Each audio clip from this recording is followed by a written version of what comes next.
Welcome, welcome, welcome. Another episode of By Any Means. Happy By Any Means Tuesday. I got a great few guests today. I got two great guests today. Um, before I introduce one half of the two that are coming up, I want to say first things first. If you want to be a part of the Players Choice community, all the information you need to be a member is below on the banner. Shout out to our GOAT members, Hermias MR, Alejandro Rodriguez, Terry, IDWC. Shout out to our Hall of Fame members. And again, if you want to be a part of Players Choice, everything you need is in the links below. And be a part of the community. We got some great content coming soon, more IRL content. And obviously, the biggest anticipation is clearly the content from PC Weekend, which is 100% coming soon. Before we got one more guest that's on the way, but first, I got to introduce my guest today. If you were here with Gridiron, it is very known that me and Cowboy had a pretty explosive blow up on Gridiron. But the thing is, we are really just passionate sports fans, and we think back on it. We just passionate about the game, and it's not that big of a deal. We let bygones be bygones because as fans of the sport, we think it's bigger than that, and this is what MLK died for, where we could move past these things. Cowboys beat one of the top, I would say, I'm biased, the top Cowboys reporter on TikTok. He goes training camp. He literally does not let anything go. No stone is unturned. So if you are a Cowboys fan, Cowboys Beat is definitely the guy to watch. He doesn't play about his Cowboys, even though I'm not really a Cowboys guy. But I respect what Cowboy does. His content is great on TikTok. Make sure y'all go check him out. Cowboy, welcome to By Any Means, brother. Absolutely. JRob, I appreciate you for having me on. And I'm definitely happy that we let bygones be bygones there because, you're a real cool dude. This is a great platform. And, I'm excited to be back doing content with you guys. Yes, sir. Yes, sir. So the funny thing, too, for those who don't know about Cowboy, he lives in Philadelphia. He's in Philly, and he's living in Philadelphia as a Cowboys fan. I mean, it doesn't get more realer than that. So, Cowboy, you've obviously done a lot of content when it comes to Cowboys training camp. And I know the Cowboys been getting a lot of run. I got a few questions for you before MJ gets here. My first is the Zach Martin situation. Obviously, there's been a lot of concerns that Zach Martin has held out. And to me, rightfully so. I think he's honestly one of the 10 best players just in the sport, period. I think regardless of position, just 10 best players in football, I think Zach Martin is clearly at the top of that. I think the only other O-lineman I would say is at the same level as Zach Martin right now is probably Trent Williams. So with that being said, do you think a deal's going to get done soon, or could you potentially see a guy like Zach Martin be on the move because of how much value he would have in a potential trade? You could probably get a first-rounder back for a guy like Zach Martin. No, it's actually interesting. I thought by now a deal would be done. I thought that, the Jones family would respect Zach Martin and say, you want to know what? Here's your money, and let's just move on with our life. But they seem really dug in on this stance of not giving Zach Martin a new contract. And to me, it doesn't really make much sense. One thing that they talked about was, if we give Zach money, we're not going to be able to give Micah Parsons money.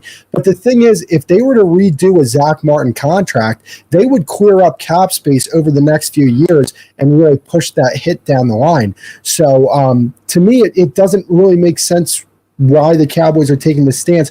But, this is something that the Cowboys do. They negotiate through the media all the time. They did it with Dak. They did it with Zeke.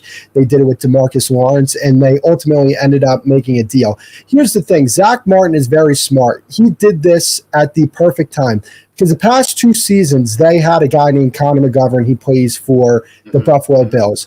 Yes. He can play right guard, and he's a serviceable right guard. He's proven that multiple times that he can play that position. Now he's not on the team, and the Cowboys are pretty much screwed at right guard if Zach Martin's not playing. So Zach Martin was very smart in timing this holdout. And not only that, there's a reason why he didn't do it earlier in the offseason, because right now he has all the leverage. I'm sure that this is something that he felt all throughout the course of the past few years maybe, or at least over this past offseason. So he picked the right time to do this.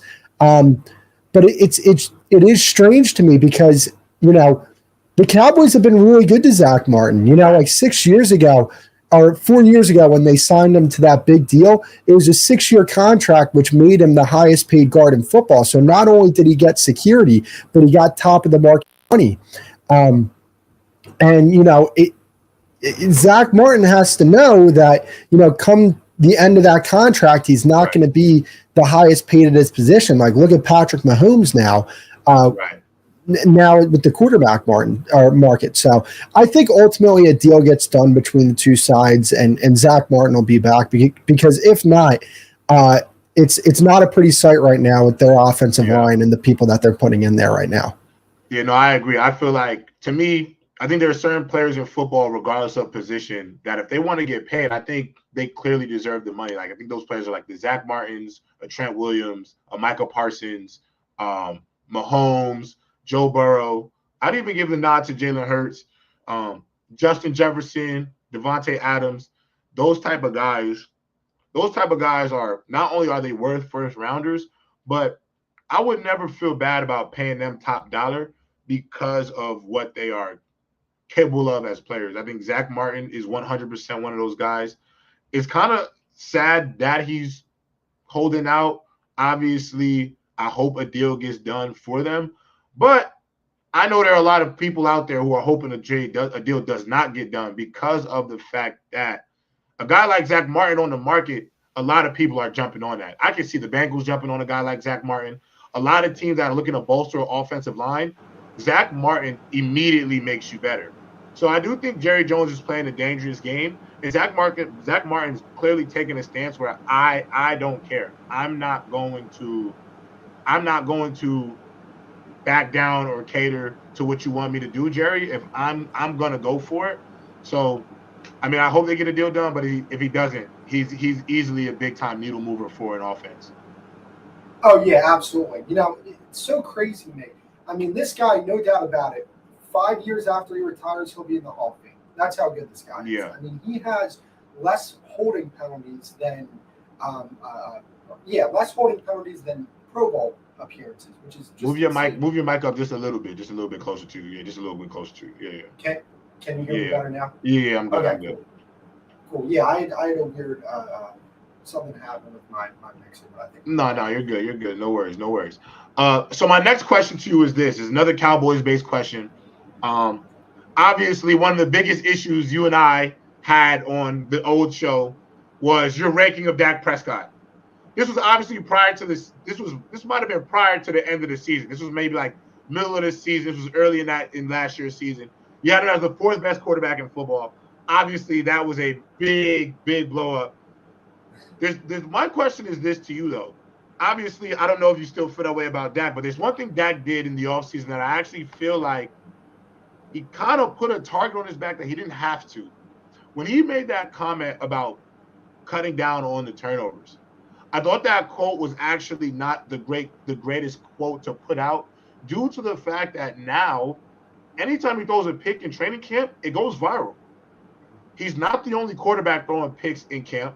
I'm not gonna sit here and act like that's not true. But the fact that every time he throws a pick, it's specifically him, they go viral, obviously because the media picks it up. Obviously, the conversation, he did lead the NFL in interceptions. No, all of them, not all of them his fault, clearly. Do you think this is manipulation by the media, or do you think Dak may have put a little bit more pressure on himself by really just making it known that he has an issue with, cutting back on the picks? Yeah, well, first off, I definitely have moved off that stance. One thing that I did over the offseason since I got more downtime was I went over the film of more quarterbacks and really dug deep into it. And I don't feel that way, especially with that San Fran game. But no, I do agree. Like, here's the thing: there is definitely media manipulation with the Cowboys. I mean, it's clear to see. But at the same time, my problem with Dak is he's kind of giving them material to go off of. Right. Like, my thing with Dak throughout the course of his career is he's always said the right thing in the media. Mm-hmm. And it just doesn't, like, this offseason, there's been some things where I'm just like, dude, you are putting a target on your back. Like, you're 100% right when you say that. There's a lot of pressure on this guy this upcoming season. And I wouldn't necessarily say it's from obviously he'll be the starting quarterback for the Cowboys here pretty soon. I talked about it recently.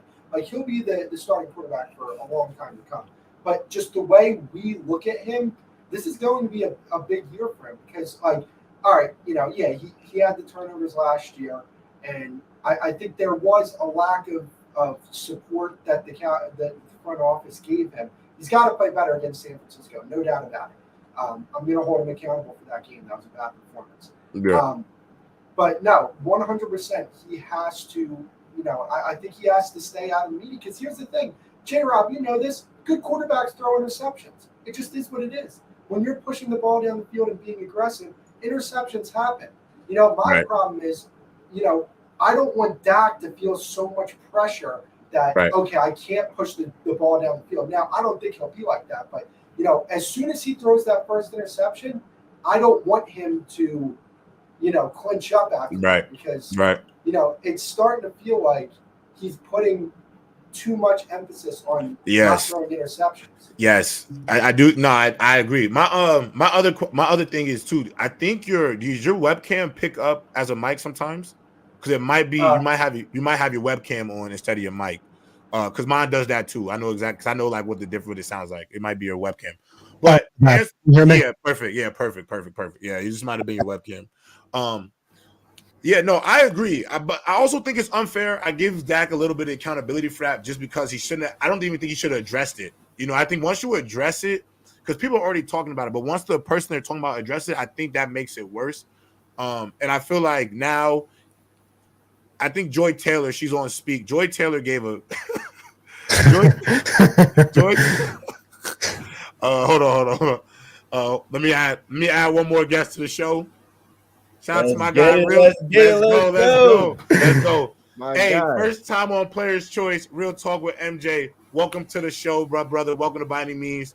I was telling Cowboy earlier, one of the things I didn't do this on purpose. I did not mean to put the Eagle and the Cowboy together. It actually really was an accident. I didn't even think about it when I was doing it. I just been wanting to choose some content with you guys. So I'm I want to get both of y'all up here so we can talk some ball because I know y'all big into this season.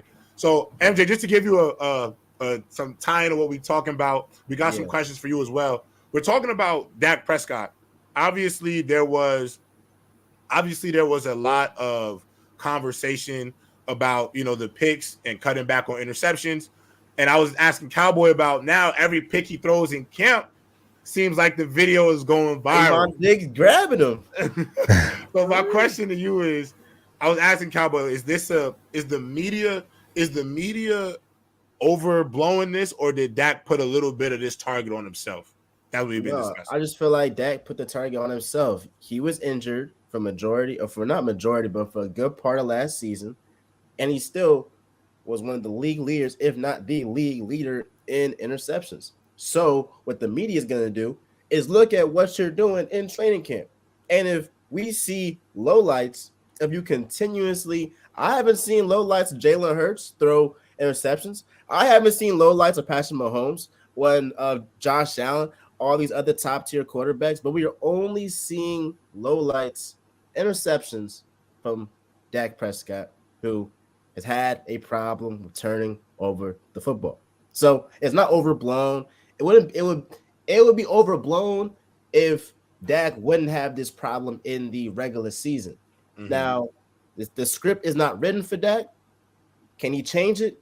Yes. Every season you can change the narrative and all that. You can change your resume every year. But as of right now, it's like all we see is interceptions. So that's the label they're gonna put. They're gonna put the label on you as a turnover prone guy.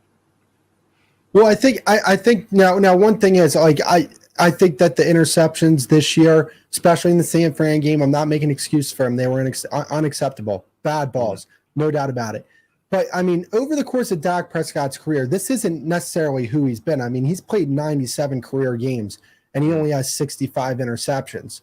So it's, it was an anomaly season. But, yes, being the Cowboys quarterback and everything that you said about expectations is different. Oh, yeah, absolutely. And the fact that you only played 12 games and, you led the league in picks, yes, whether we look at them and say, hey, that's on you or that's not on you, it doesn't matter. They don't care about that. It's a number in a column for them, and they're going to run with it because at the end of the day, it sells for them to push that forward. So I mean, look, one thing that I've always said about Dak Prescott, he is always, from a mental standpoint, I think he's the perfect quarterback for the Dallas Cowboys. But recently, I think that with some of the comments that he's made, it's kind of put the target on his back, and he better be ready for the criticism, because I said this in one of my videos. I think he's going to turn the ball. I think he's going to throw 12 to 15 interceptions. But if you play a 17-game season, you put up 35 to 40 touchdowns. The 12 to 15 interceptions. Nobody thinks about it. Nobody thinks about it. No, I agree. I feel like ultimately, I was saying before, I was watching Joe Taylor was speaking about this on Speak, and I thought she made a phenomenal point that I actually 100% agreed with. Listen, if Dak goes out there and throws 3 touchdowns and 2 picks, but they win the game, we're not going to really care too much about the interceptions, because all the best quarterbacks are going to have those games where they throw the interception. Because let's be real about Trevor Lawrence. Trevor Lawrence threw 4 picks in one half, and comes back and obviously then win the playoff game. And where do all the scrutiny end up going to? Justin Herbert. You know what I'm saying? Like, one guy threw 4 picks, but because he won the game, all the scrutiny it's like the pendulum completely shifts to the other quarterback. And this is why when people say winning is not a quarterback stat, I always say that's a lie, because that is an example of if Trevor Lawrence loses that game, they would have crucified him for literally 4 picks, a terrible performance. There'd be questions like this guy a bust, all types of stuff because of how bad he was. But because they won the game in the fashion they did and the way they ended the season with that momentum, people got him as a top 5 guy now. You know what I'm saying? Depending on who you speak to. So I obviously the narrative's changed like that. But moving on, I got both. Question. Go ahead. Yeah, go I ahead. have a question for both of you guys. Would you say to this point in Trevor Lawrence's career that he's lived up to the expectations? You want to go first, MJ? Last season, he did.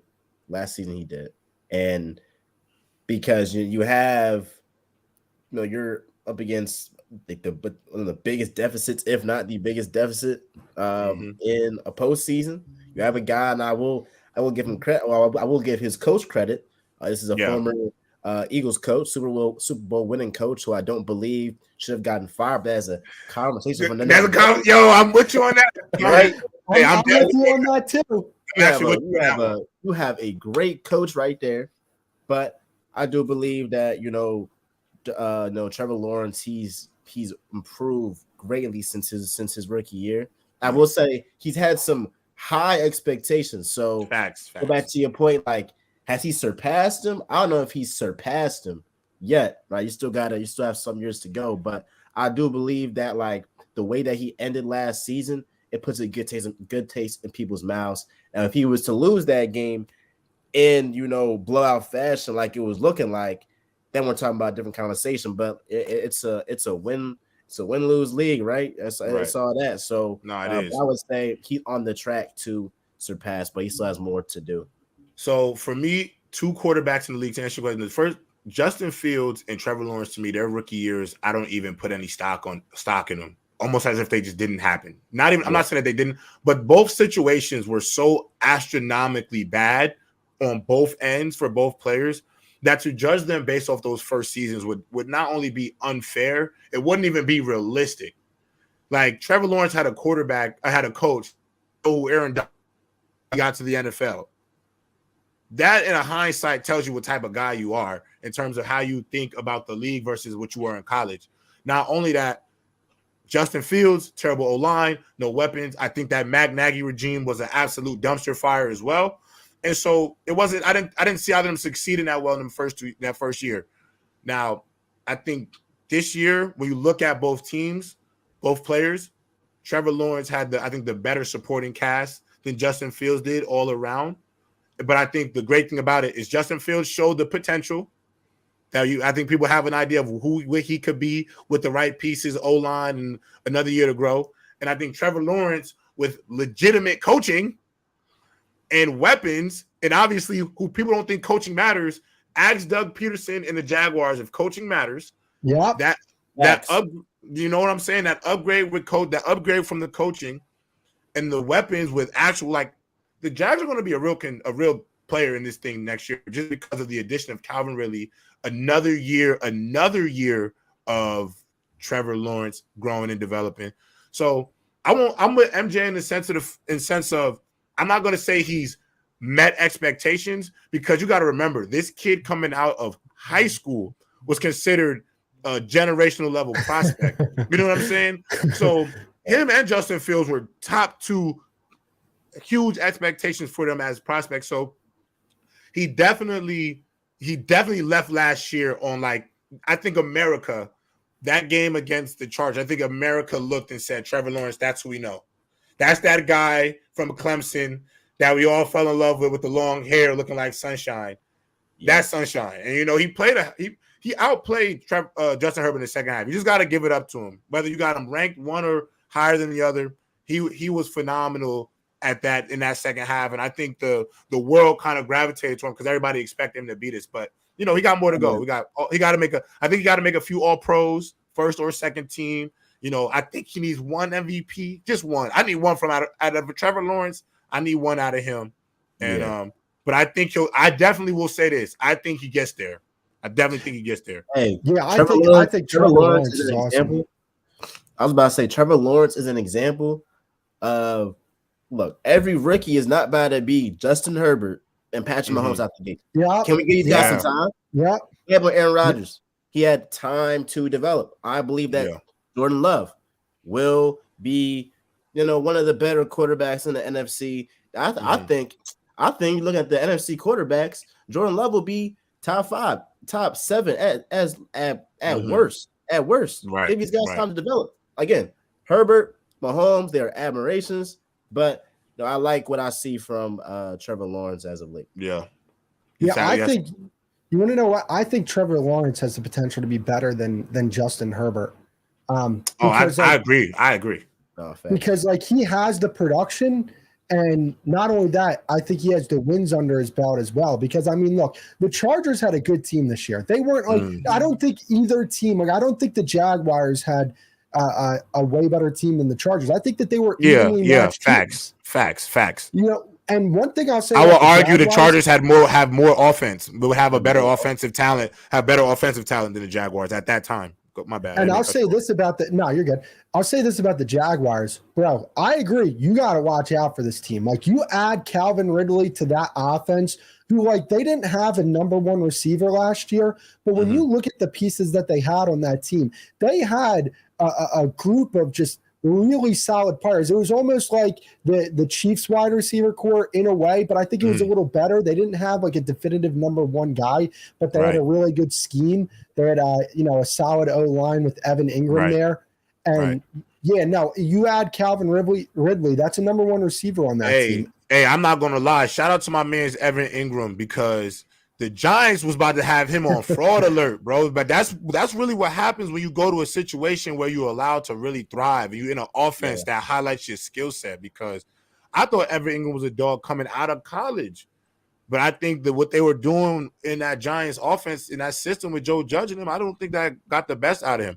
But let's move on. We're talking about this. Since I got two NFC East experts. You know, I'm more of an AFC East type of guy. You know, go Jets.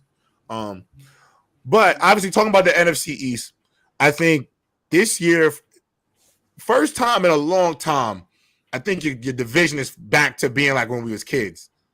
I think your division is back to that point where like back when we was young watching, you know, it's when the Redskins was good and the Cowboys and the Giants, like our division was always a bit of a grudge match. And I think this year is kind of getting back to those ways. Obviously, I think you both, if I were to ask you, but I think you guys both have your respective teams winning the division. Yeah. I'm going to tell you right now, I think the Eagles win the division, but I think the Cowboys will finish second. So I think you're the two best teams in you guys' division. Outside of you two, do you think the Giants or the Commanders will be the team that could possibly knock off to be either a second or first seed if they were to have a leap? Which team in the NFC do you think? Let me say this because I saw something on it might have been ESPN or something, but it was like the Commanders players were upset with the way that Eric Bieniemy was coaching them. Yeah. I saw that. Who the heck are y'all to say anything? Oh, Yeah. on your team. It's not like y'all came from making the playoffs. I love that point. Like y'all came from a great offensive year. Y'all was doo-doo offensively. But now you got something to say. Say whatever you want. The proof is in the pudding. Airbnb helped the Chiefs. Nah, I don't disagree. And all that. So I don't like this, like the mental makeup of them. Obviously, the Commanders' defense is elite. But they do say, but I will say, Shady McCoy said Eric Bieniemy is kind of a hard coach to deal with. I'm not justifying it, but that is that has been the I heard that. The line about him was like everybody in the league been saying Eric Bieniemy is like tough to deal with. Yeah, see, I don't like that though, because like from Shay, I feel like Shay just be chatting, bro. Like, nah, not all the time, not all the time. Obviously, he's an Eagles fan saying this, not me. I'm not saying this. Hey, Cowboy couldn't wait. Cowboy couldn't wait for somebody to say that. I know he hating Shady McCoy's right now. Man. He's not feeling shady. Yeah, how you feel? He's a great character. He's a great character. Look, you want to know what? Here, you ready for my hot take? Giants aren't going to win more than 7 games this year. Really? I'm not mad at that, actually. Here's the reason why I say this. I got their schedule pulled up right now. Mm-hmm. They got Dallas week 1, Cardinals week 2, 49ers week 3, Seahawks week 4, Dolphins week 5, Bills week 6, Commanders, Jets, Raiders, Cowboys. I mean, bro, that's a hard schedule. Hard schedule, yeah, it is. Like, I think that if they had like a middle of the pack schedule, I think they could win, somewhere from 8 to 10 games. But with that schedule, they're playing a different killer every single week. Right. And when you're playing 4 games against, I mean, look, Dallas beat them with Cooper Rush. They got to show me that they can beat the Cowboys. But who calling plays though? I'm just saying. But like to me, the Giants, I think that they improved this offseason. I think they're a better team than they were last year. But I just don't think that they got a good, the good slice of the pie when it came to their schedule. I mean, that is a brutal schedule right there. You got to play the NFC West and the NFC East, and along with, the AFC East as well. Like that's just, oh man, that's tough. Tough. How do you feel about I was literally about to bring that up because I was like talking about more NFC East stuff. Yeah. Saquon Barkley. So since you asked, I'll go first. I am 100% I'm not at all a fan of how they did Saquon Barkley in New York. And look, maybe as somebody who played football and knows, like, who has watched the grind of playing the running back position, I have a different type of respect for it because I think the run game, if you can run the football in any level in college, high school, NFL, you will be a successful football team because the running game balances out an offense so perfectly because ask the 49ers what you do if a team can't stop you from running the ball. I'm going to do it and on the same side of the field all day long, and I'm going to punish you. And if you have an absolute stud back there, Derrick Henry, Jonathan Taylor, Kamara, Christian McCaffrey, those guys are absolutely dynamic and to me deserve to be paid as such.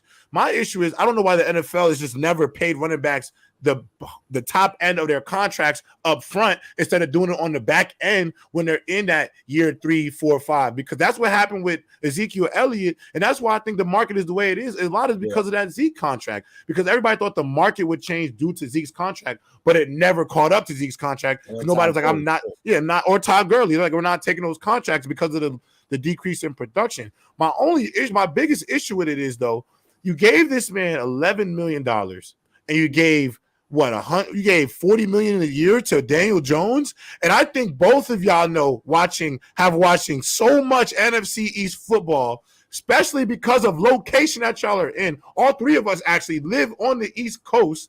So we literally only watch NFC East, AFC East games because they're always on television. Yeah. None of us can ever sit here and look and say the reason why the Giants are winning football games, he'll have a good game here and there, he'll make a play here and there. But it is definitely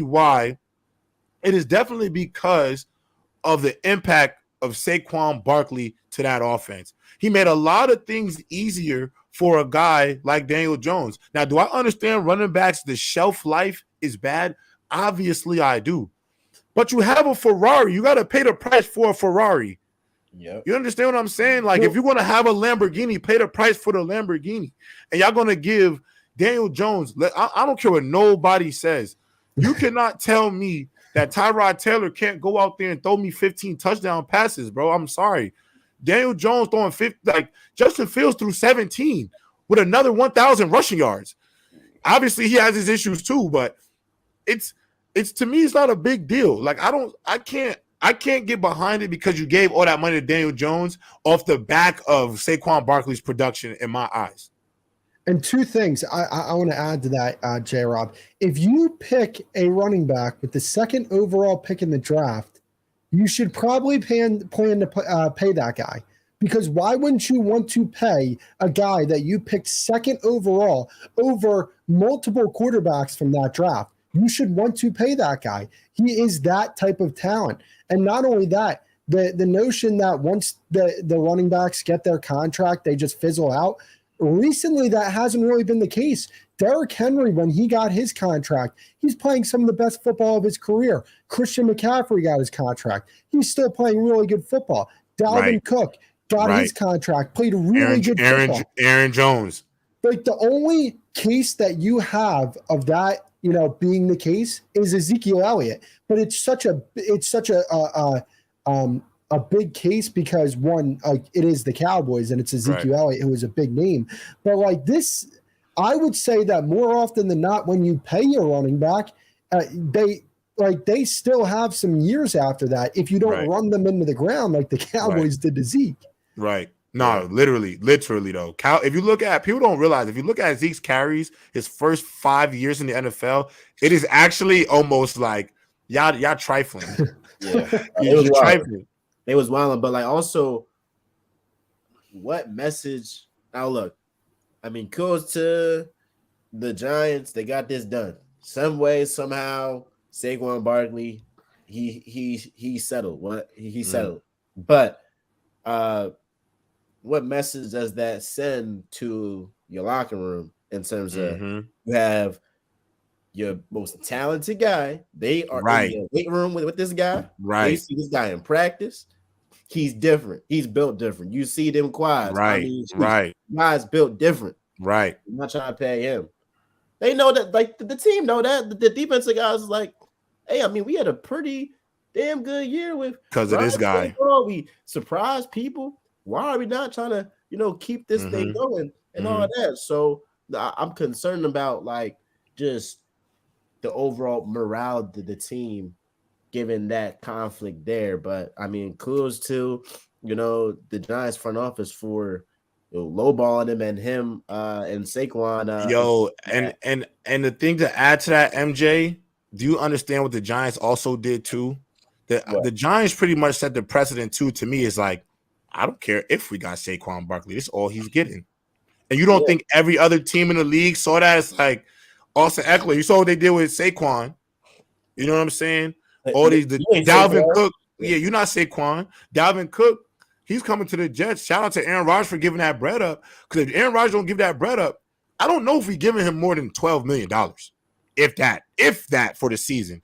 If he signs for 2 years, you're probably not getting 20, bro. For 2 years. We're probably gonna sign you for like 2 years, 12 or 13, $14 million. That's what it'll be. And it's sad. And this is the comments in the chat talking about the running back is the replacement value of the position is easy to replace.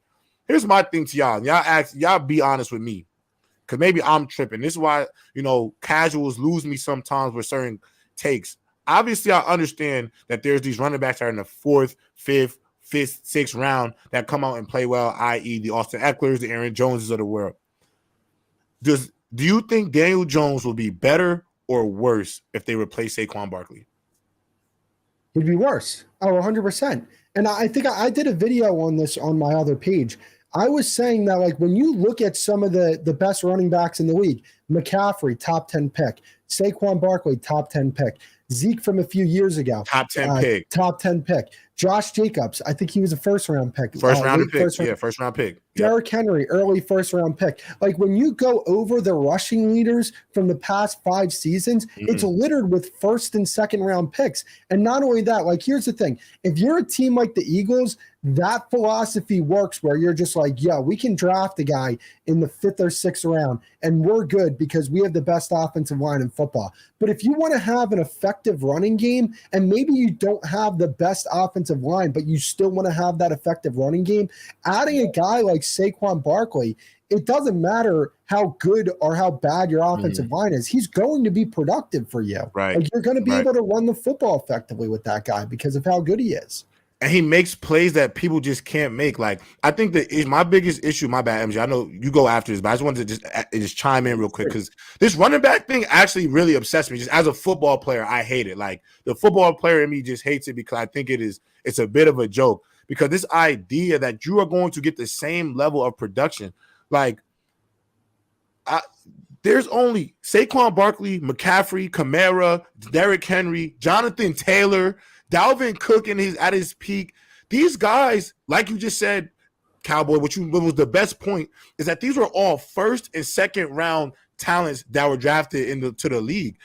And realistically, those clearly the 1% of running backs in the league, those guys that I just named, all have been productive, all have been elite of the elite, have all been able to make plays out of nothing at the position.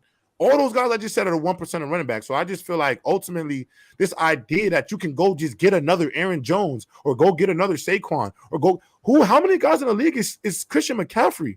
Like, let's be real. Even most of the guys I just said, Saquon, Christian McCaffrey, Eckler, Kamara, Aaron Jones, what can they all do? Catch out of the backfield. Travis Etienne now, Jahmyr Gibbs, Bijan Robinson. The position now is requiring more versatility. Plus, you still got to run between the tackles.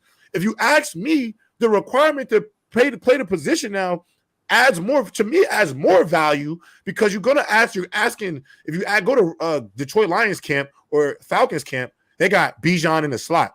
They got Jahmyr Gibbs playing slot receiver. They lining up Christian McCaffrey to do other things with the ball. So that to me should add more versatility to the position. And the fact that I think running back should always be guaranteed, at least coming out, a 3-year contract. And the front load of it, the most of it should be stacked at the front end. So you get the production with the money. So it doesn't feel like a wasted investment. I could understand not paying a guy for 6 years, but 2 to 3 with the front end or a signing bonus. Come on, these guys I just think it's ridiculous. Go ahead, MJ, my bad. I think for the sake of argument as well, like we've seen in terms of Super Bowl winning teams or teams that have gone to the Super Bowl, they haven't had a top 5 running back now. I mean, that's true too. Who the best running back? Like the Bengals, like Joe Mixon, like he's Eagles. Top 10 depending on who you ask. Yeah. Hey, look, the Eagles, they got a guy in Miles Sanders. He's a good running back. That was a guy rushing. Very good. Yeah, very good. He's not top 5. No, he's not top 5. The Chiefs.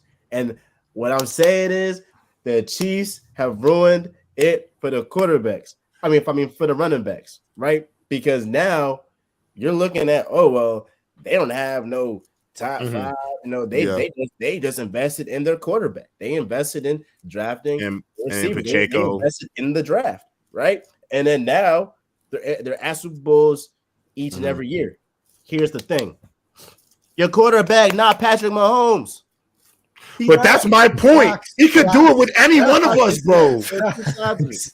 It's two sides. It's like your quarterback, not Patrick Mahomes. I was literally going to say that after you. Yes, I do see. Like with the Eagles, they didn't want to pay Miles Sanders, so they let him go to North Carolina. What they do, they got DeAndre Swift, which was actually a good replacement. A good replacement. He's on his rookie deal, so they're going. He's from Philly. I love the guy. I remember him from high school. St. Joe's Prep. Shout out to them. But they're gonna run him to the ground, and then how he's gonna recycle it. Yeah. So unfortunately, that's just what it is. Nah, it is. They just gonna keep running through him and invest more in the quarterback. It's not only until they decide. At some point, the Players Association is going to 100% have to look at the CBA for the position. I mean, there's going to have to be something that works out for the running backs, just because, it's gonna at some point people just not going to play the position. Like, you're not going to find too many people playing the position because there's no money in it. And two things. So one, the union for the NFL players, I think, might be the weakest union out of all the major sports. I agree. Out of all the major sports, it's the weakest union. I agree. And when it comes to like you said about people not wanting to play the running back position, the guys that I grew up with, LaDainian Tomlinson, Adrian Peterson, those were some of my favorite players that I've ever seen play the sport. They got paid to play the position. Exactly. But see, here's the thing. If you're starting to pay these running backs less and less, you're not going to get LTs and Adrian Petersons anymore. You're not going to get that. And those were big stars in the sport. So for like running backs, if you get here's one thing that I'll say. Like right now, I think out of all the running backs, the biggest star running back, not the best, but the biggest stars out of the running back position is Saquon Barkley. Like that guy sells tickets. He's a big time player. He's for what he's bringing to your team and the jerseys that you're selling with this guy and all that other stuff. This guy produces. Like, he's going to make money for your team. He's going to make your football team better, not just now, but for the next few years. And like I said, if you draft this guy number 2 overall, what type of team goes into a situation where it's like, okay, this player that we drafted number 2 overall is a top 5 player at their position, but we're not going to pay them. Not even top 3, maybe 2. It's probably him and him and Christian McCaffrey at the top to me right now.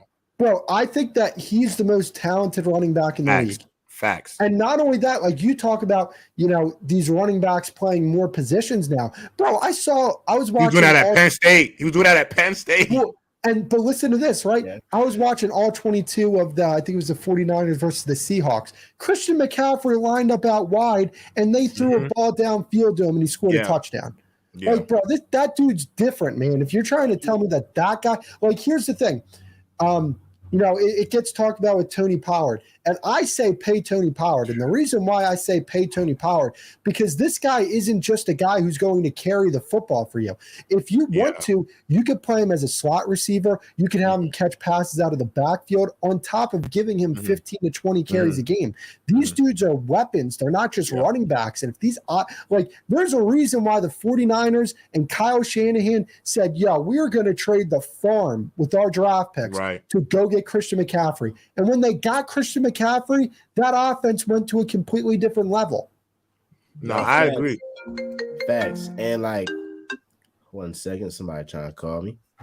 But that's, bro, my thing is, bro, what a lot of running backs should do now, if I'm a young running back, I'm in high school, in college, I'm looking at Deebo Samuel. I'm looking at McCaffrey. Yeah, I'm seeing a guy in Deebo Samuel got a 3-year, $71 million contract. But the crazy part is, he don't want to be labeled a running back. He don't. He really want to be labeled a wide receiver. Because if you label yourself as a wide receiver, now you're going to get more money. More money. Yeah. Derrick Henry is an aberration. No, that's generational talent. Yeah. You're not going to have too many backs like that can just carry the load the way that he does. But if I'm a young running back, you saw what Bijan Robinson did on that route with the Falcons. That's how the Falcons should use Bijan Robinson like Deebo Samuel. And I see the future of running backs in the league, follow that model of not being so one-dimensional, because you being one-dimensional is going to have you just ran down, take money out your pockets too. Exactly. And one last thing about this. So here's the thing, when we talk about you look at the running backs in the Super Bowl and they weren't, top 5. I'll say this. If Trey Lance played up to expectations, I think that there's a good chance that the 49ers could have played in the Super Bowl. And if that was the case, they'd have a top 5 running back in the Super Bowl. You know what I'm saying? I still just don't understand what the plan with Trey Lance is, because I see that there's going to be some Purdy's the better player. Yeah, no, he is. I mean, listen, Trey Lance just has not played enough football, period. Like in his career, from his college career to his NFL career, he's just not played enough football. And you know what don't we have enough of, y'all? Time. You get 3 years. It's the clock is now ticking. You know, like if he don't play well this year, I'm gonna be honest with you, it's over. But I don't want to get lost in Trey Lance. I can talk about that situation for a minute. My biggest, before we move on, because I want to start getting to these rankings and tell you about how I set it up and how I want us to do this. My last thing on the running back thing with the CBA is the reason why the biggest reason why the players union to me is like whack with the NFL. Well, I'm not going to.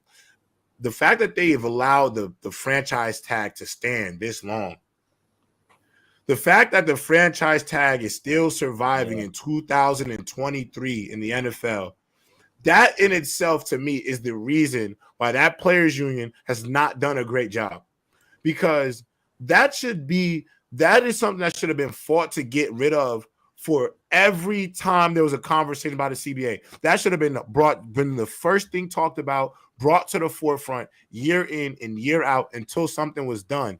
And I'm not going to sit here and say I know who's fighting for it or not. You know what I'm saying? But once that franchise tag goes away, all these players who are getting cheated out of bread, they can finally start getting that money, because let's be real with y'all.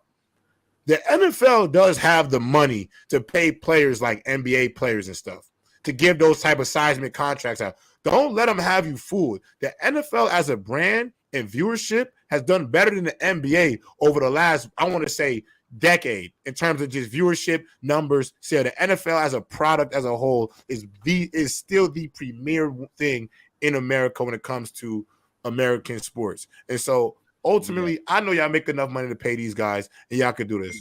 So hey, look. Go ahead. Look at the Hall of Fame game numbers. They got 6.8 million viewers for the Hall of Fame. Because people just bro. wanted to watch football. Exactly. Because people are just so itching to watch crazy. football, bro. Let's be honest. As two guys who love football, how upset are y'all when football season is over? Because there's that point where like he's ready for it to happen. Like football season is literally the best time of the year. So it's anyway, it's the best time, and like the problem is the mindset. It's all about the mindset, because you have a 53-man roster, and unless you're the quarterback, that's the only position that you really are gonna have leverage. Really gonna have leverage, and that's what like guys like Mahomes, Hurts, Allen, Herbert. That's maybe like you have a short list of less than like maybe 10 guys that have that leverage for real. But a lot of these guys on this roster are on 1-year contracts, and they don't have the foresight to be like, heck, if we all stand together. Yes. There's no league without you guys. Like, I don't understand. There's no league without you. There's no league, but they're scared to say, well, I blame that on the quarterbacks, though. I blame that on the quarterbacks. On the quarterbacks? Easily. If these quarterbacks went out their way to come together that are making all this money and say, yo, we got to do better for our guys as the leaders of all of these organizations, once they get involved, I think realistically everybody follows suit. If you see the guys that are getting paid $300 million, $200 million, all this money to play the position, going out their way to make these changes in the league, everybody's following suit, because it's kind of like with COVID. Like if LeBron playing in the bubble, we all playing in the bubble. Like if Patrick Mahomes comes out and say we got to change the CBA, you got to change the CBA. Like it's Patrick Mahomes. He is the face of the NFL, and he's going to be the face of the NFL for the next decade plus. So it's a great thought. It's just like, hey, the man. No, I'm not saying himself, and he gonna look out for his family. Yeah, no, I agree. I'm not saying it's gonna happen, but that's what it would take. But let me throw this up here on the screen. So I got the 12 best teams headed to the NFL 2023. Make sure this thing looks all right. Bet. So pretty much how this works is I'm gonna have one honorable mention. We'll literally go from 14. So the honorable mention is 15. Oh, I gotta fix it. I put 12. We'll go from honorable mention, and then we'll go 14 up. Now how we'll do it is I'll go first. I'll do the honorable mention. Then we'll go Cowboy, then MJ. That'll be the order, like this, how we lined up like this. We'll go in that order. and we'll rank the teams. Now, we allowed for every team, we all have 3, like, let's argue this for the rankings. So let's say I put a team at 10 and MJ, you don't like it, or Cowboy, you don't like it. You can literally be like, I want to dispute that, but you only get 3. And then at the end of the list, we'll all say one on the list that we feel like we want to change. And then we'll go from there. So my honorable mention at 15, just because I got this team to actually win their division. I don't think they're a real contender. They'll be a wild card playoff team. The new team that I think re-enters the limelight off the strength of a rookie quarterback. My honorable mention is the Carolina Panthers. Okay. At 15. Now, the reason I got the Carolina Panthers here is I think this year their defense is going to be one. I think that defense is going to be one of the 10 best defenses in football. I think ultimately the Saints are overrated as hell. I think the Saints are extremely overrated as a football team. And then I feel like the Buccaneers, we know, are going to be absolute god-awful. And I think it'll be a 2-man race between the Falcons and the Panthers to finish the division. But I got to be honest, I think Bryce Young is going to be that good. I got to admit, I think Bryce Young is going to be that good straight from the beginning. And with that being said, I'm going to take the Carolina Panthers to literally be my honorable mention. So I'm not going to say they're 15 is the honorable mention, but I think they're a team that's going to be one of the better teams in football this year. And then going into 2024, 2025, I think the expectations on that team are going to be increased. Right. Cowboy, it's you at 14. At 14, I'll go with I'm only up to 12 on my list, but we'll do this. I like the Atlanta Falcons this year. I love the Atlanta Falcons this year. And here's the reason why. One thing that I like what the Falcons did with their team is I think they understand that they're limited at quarterback. But when you look at the rest of that offense, how do you make up for, a limited quarterback, a young quarterback that you're trying to bring along? You get guys that have catch radius. Kyle Pitts, catch radius. Drake London, catch radius. And then you have a lot of versatile guys on that offense with Cordell Patterson and Bijan Robinson. Mm-hmm. You have a downhill runner in Algier with a very solid offensive line. Mm-hmm. You get better on the defensive side of the ball. They also drafted Matthew Bergeron. I thought that was a good pick. But on the defensive side of the ball, you add arguably the best free safety in football to your team. You add Calais Campbell. There's another guy that they brought in from the Saints. But Okuda just got hurt in camp. I'm worried about that. True. That's a big blow to that secondary. That is true. Yep, that is true. But overall, like I have high. I wouldn't say high hopes. I think they'll win the South. But, I don't think that the South is going to be anything to write home about. I think that might be the weakest division in football. Actually, yeah. Actually, they might be. You got the Bucks. They're going to be the Bucks. I just don't think the Saints are going to be as good as everybody's saying. I don't care if they got Derek Carr. It's really not moving the needle for me. Me personally, it's not. So 13. We had 13. We had 13. So this team, they were a game below 500. They got a new quarterback. They had their previous quarterback go to a different conference. Mm-hmm. Green Bay Packers. Bay Packers. Okay, I like it. And I talked about earlier with Jordan Love. I think he will surprise many. And look, the Packers have a history of really just like developing quarterbacks. Right. So I think that I think he will have a good year. I like the addition of adding Luke Musgrave, right? That's going to be a weapon. Yeah, I like it. For Jordan Love, right? Mm-hmm. That's going to be his safety blanket, right? You said Jordan No Love is top 20. Never mind. Jordan No Love. That's funny. That is actually funny. Overrated though? Overrated. Well, how can you be overrated? Where is he rated? Nobody got Jordan Love ranked right now. I don't see anybody really saying like, "Oh, he's about to be like." How you call somebody overrated who hasn't really played? Jake. But yeah, all right. So Jake. Panthers. Hey, I would say that again, I just love I love the makeup of their team, Aaron Jones still there. Look, they was 8-9 with all the injuries they had last season, and with a reinvigorated team, they've said all glowing things about Jordan Love and his leadership. I believe that they'll be 13th. So I'm gonna go out on a whim here, and I'm gonna pick a team that I'm probably not going to get too much love for.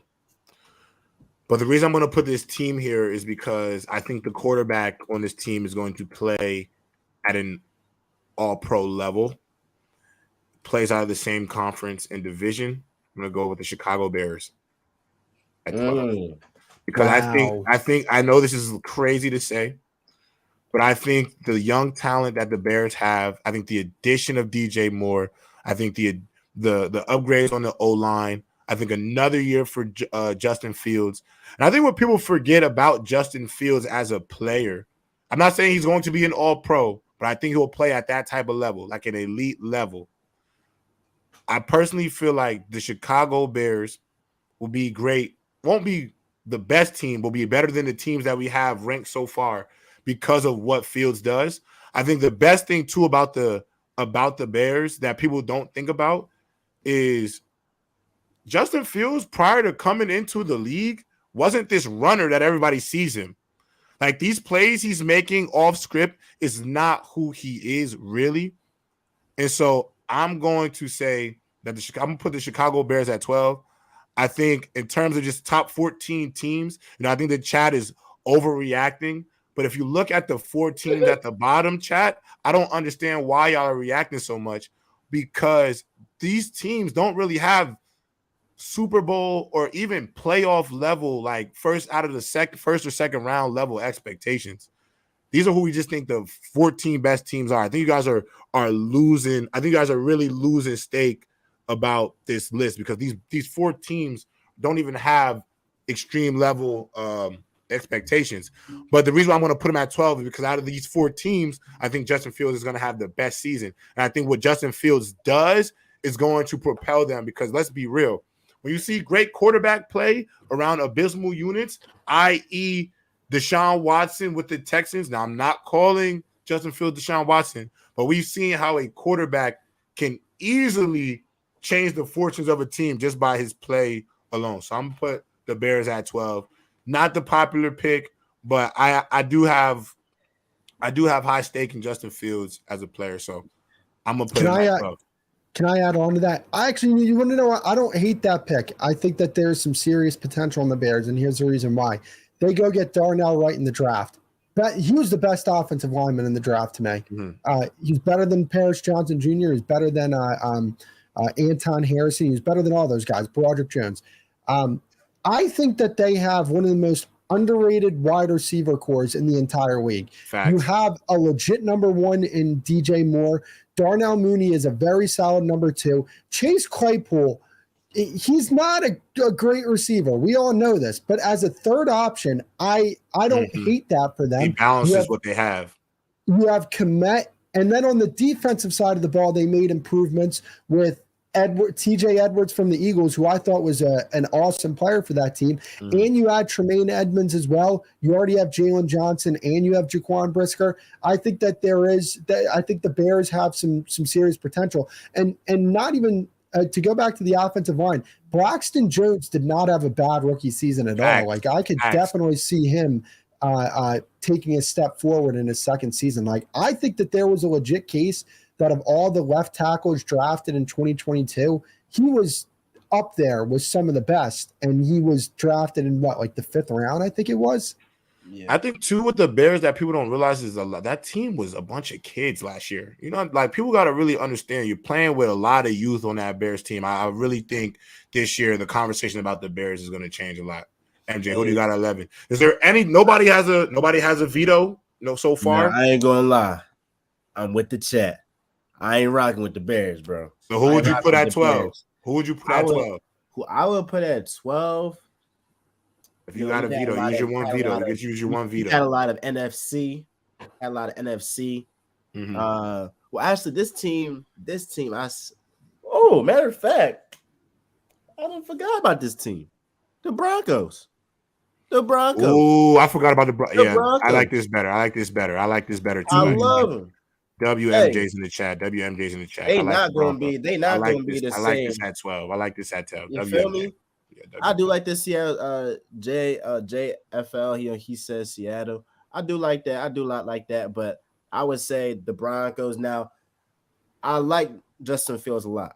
Matter of fact, I love what I saw from him. Like he obviously has to improve and all that, but I do.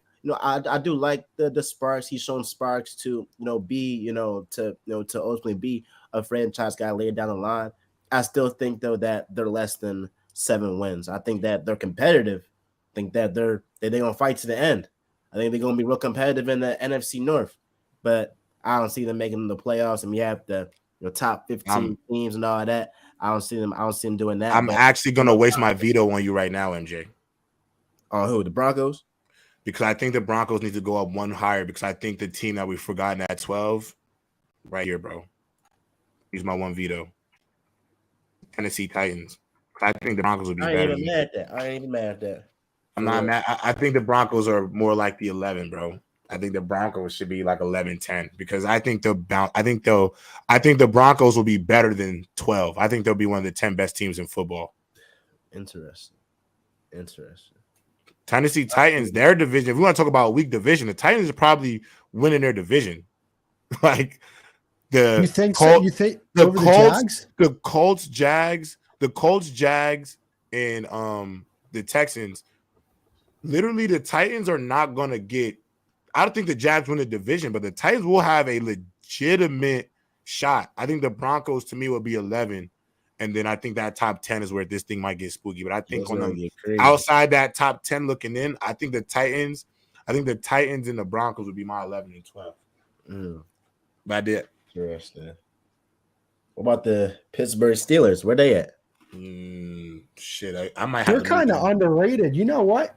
They would have to get switched with one of these lower ones. I couldn't put them at the top 10 at all. Nah. So you can't put them top 10. Would you replace if you could replace the Falcons or the Panthers or the Packers with the Steelers? Which one would you replace them with? Packers. The Falcons. It ought to be the Falcons or the Panthers because we just like the NFC South. Come on, NFC I understand that, but this is my thing. Are the Steelers definitely not winning their division? They got the hardest division in the game. Yeah. But you know what? You know what? I could go with the Steelers. I could go with Pittsburgh. That's your second one. They only got one left though. Because you think about it with the Steelers on offense, bro, they're loaded on offense. They improve their offensive line. They get Sumalu. They draft Jones in the draft. They already have a very solid receiver core with Pickens, who I think is going to be I think he's going to enter top 10 discussions this upcoming season. He's like that. Like I really think he's like that. He is like that. He is like that. I like Pickens a lot.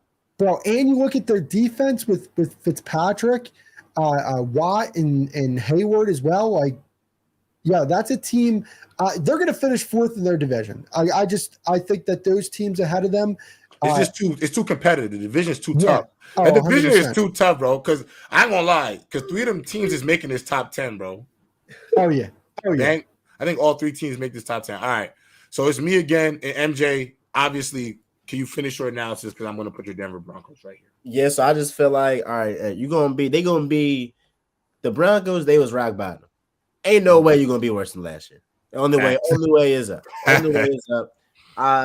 Do I think that Russell Wilson is the same player that he once was? No, I don't. But do I think that he fell off a cliff the way he fell off a cliff? No, not that. Right. So I believe in Sean Payton. I believe they'll be competitive. I do think the reason why I went and had them higher, if they played in a different division, I'd have them top 10. If they was in a different division, I'd have them top 10. But you playing the Chargers, you playing the Chiefs, I don't think the Raiders, they're not going to be nothing. But the Broncos, I would say that, But I think the Broncos could potentially – obviously, I don't think they'll be better than the Chiefs, but, I mean – better than the Chargers?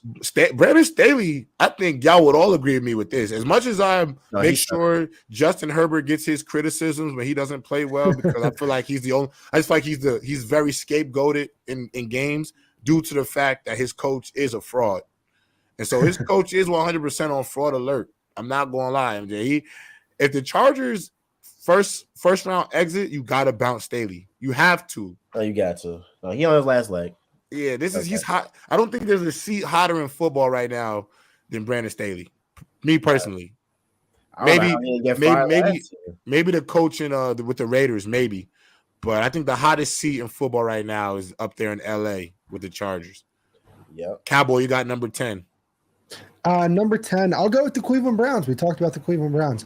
I like that. To me, Cleveland could win that division if Deshaun Watson becomes the guy that we all knew him to be. Mm-hmm. It's still an if, and that's why I'm not comfortable putting them up there with the Ravens and the Bengals, because I think we look at the Ravens and the Bengals. I think that their rosters, I think the Browns roster is right up there with them. But the difference is I feel so much better about Burrow and Lamar compared to, at the current moment, Deshaun Watson. You give me prime Deshaun Watson, they're right up there with those other teams. And I honestly think that that's the difference between them and the top two teams in that division. I think we all personally know if Deshaun Watson goes back to what he was with the Texans, he's a top 5 level quarterback. Yeah, I mean, him at his best, I think everybody knows him at his best. He is legitimately a top 5 guy when he's at his best. I mean, he's phenomenal. He's phenomenal when he's able to play. MJ, any? I actually have no objections. MJ. I don't got no objections. I was gonna have the Browns 11, but 11-10, like I ain't tripping. What do you got at 9? All right, 9. Let me go back to my drawing board. All right, look, so we got some AFC. This is gonna get hard. I'm not gonna lie. This last stretch is actually gonna be kind of tough, y'all, because it's gonna get real hard. And the Falcons and the Packers might end up getting packed up because of it. I'm not gonna lie. I'm gonna say, because we got to get the Chargers up here as well. Mm-hmm. And I'm not gonna like who I'm gonna put at 8. What I'm about to say. It depends on who MJ says. Y'all might gonna be crazy. Nah. It depends on what you say, because this at 9 and 8 might get ugly, bro. Depending on what it said right now. Always have a sleeper team that always surprises everybody. I got Detroit Lions. Okay, yeah. Okay, yes, we good. Detroit Lions. It was gonna be the Detroit Lions. Yeah, actually, Detroit Lions. I think they'll. How y'all feel about that, chat? I think they're going to win. I think the Detroit Lions are winning the division. They're my division winner. Ooh, I like this pick. I'm with the Lions here. Let me ask y'all a question since we're on the topic of the Lions. Shout out to my dog SB. Was a good SB. Shout out to SB. Real takes over fake debates. Yeah, real takes over fake debates. Since we're on the topic of the Lions, let's be real here, y'all. Does Jared Goff need more love as for the quarterback he's been in this league? Because I do think the way Jared Goff does not get enough attention. Now, the only reason I'm saying that is because if you look at some of the major statistical categories for quarterbacks this year, he was top 5 and top 7 in the ones that really mattered most, like QBR, completion percentage.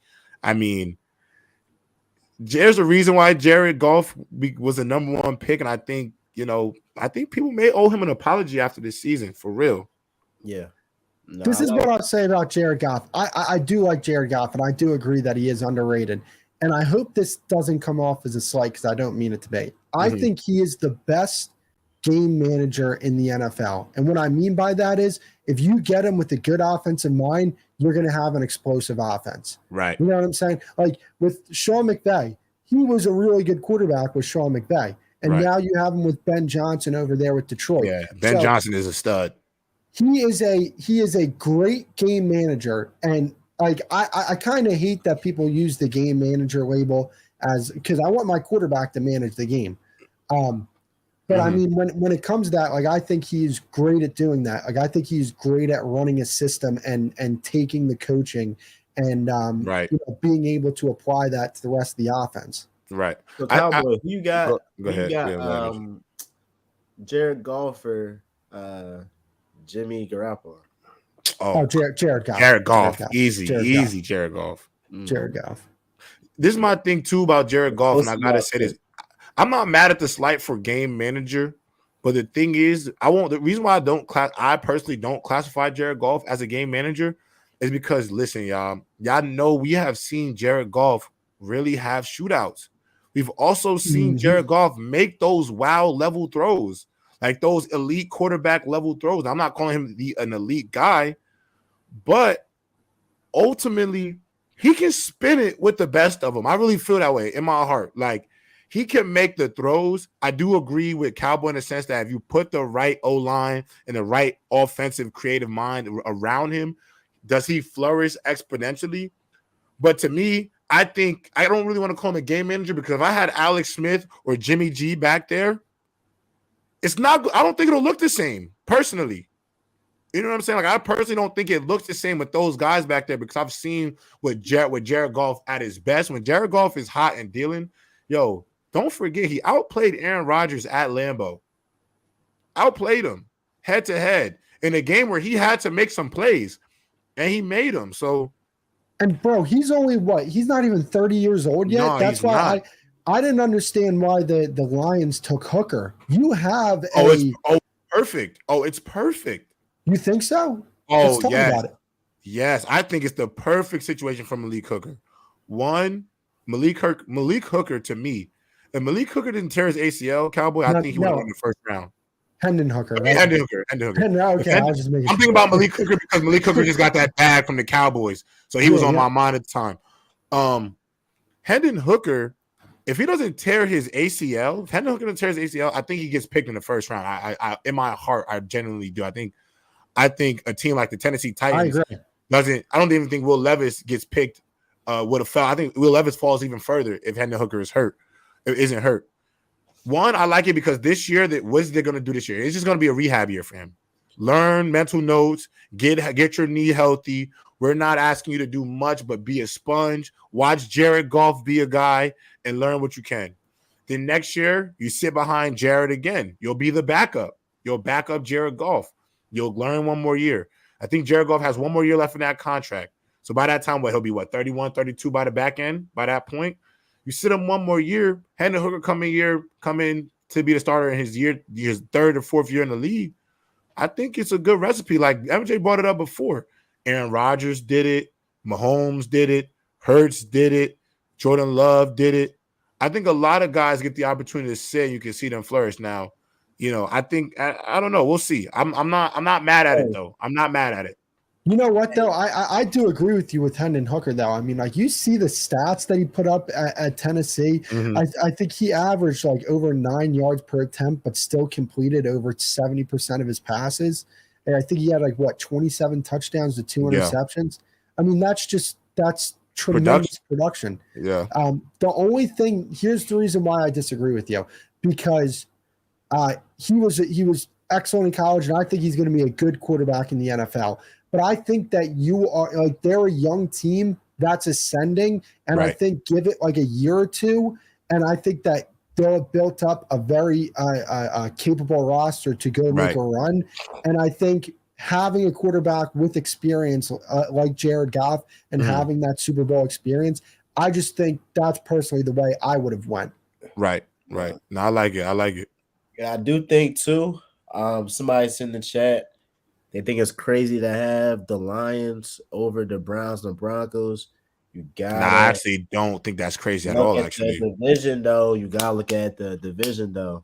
Like the Browns literally got to play Lamar Jackson twice, Joe Burrow twice, Mike Tomlin twice. The Broncos have to play Patrick Mahomes twice, Justin Herbert twice each. Like, yeah. Come on now. No, I agree. I don't think it's bad either, but I think the Lions are going to be good. That division is wide open. The Lions have a real shot of winning their division. So I think they could easily be better than the Vikings and be a better team than the Vikings. Like, I'm not the highest Kirk Cousins guy, so I don't see the Vikings going back to back, bro.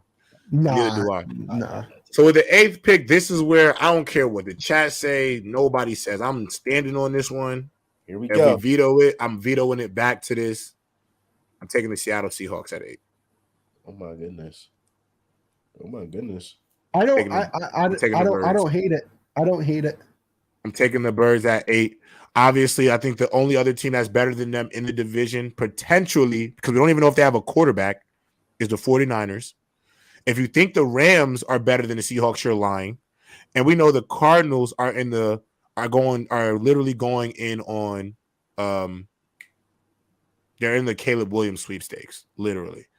So I know a lot of people say Geno Smith was a 1-year wonder, whatever. I personally don't think they were. I don't think they're a 1-year wonder. I think Geno Smith really is a good quarterback. I'm gonna be honest. The throws he made last year were phenomenal. He was literally the most accurate guy in football.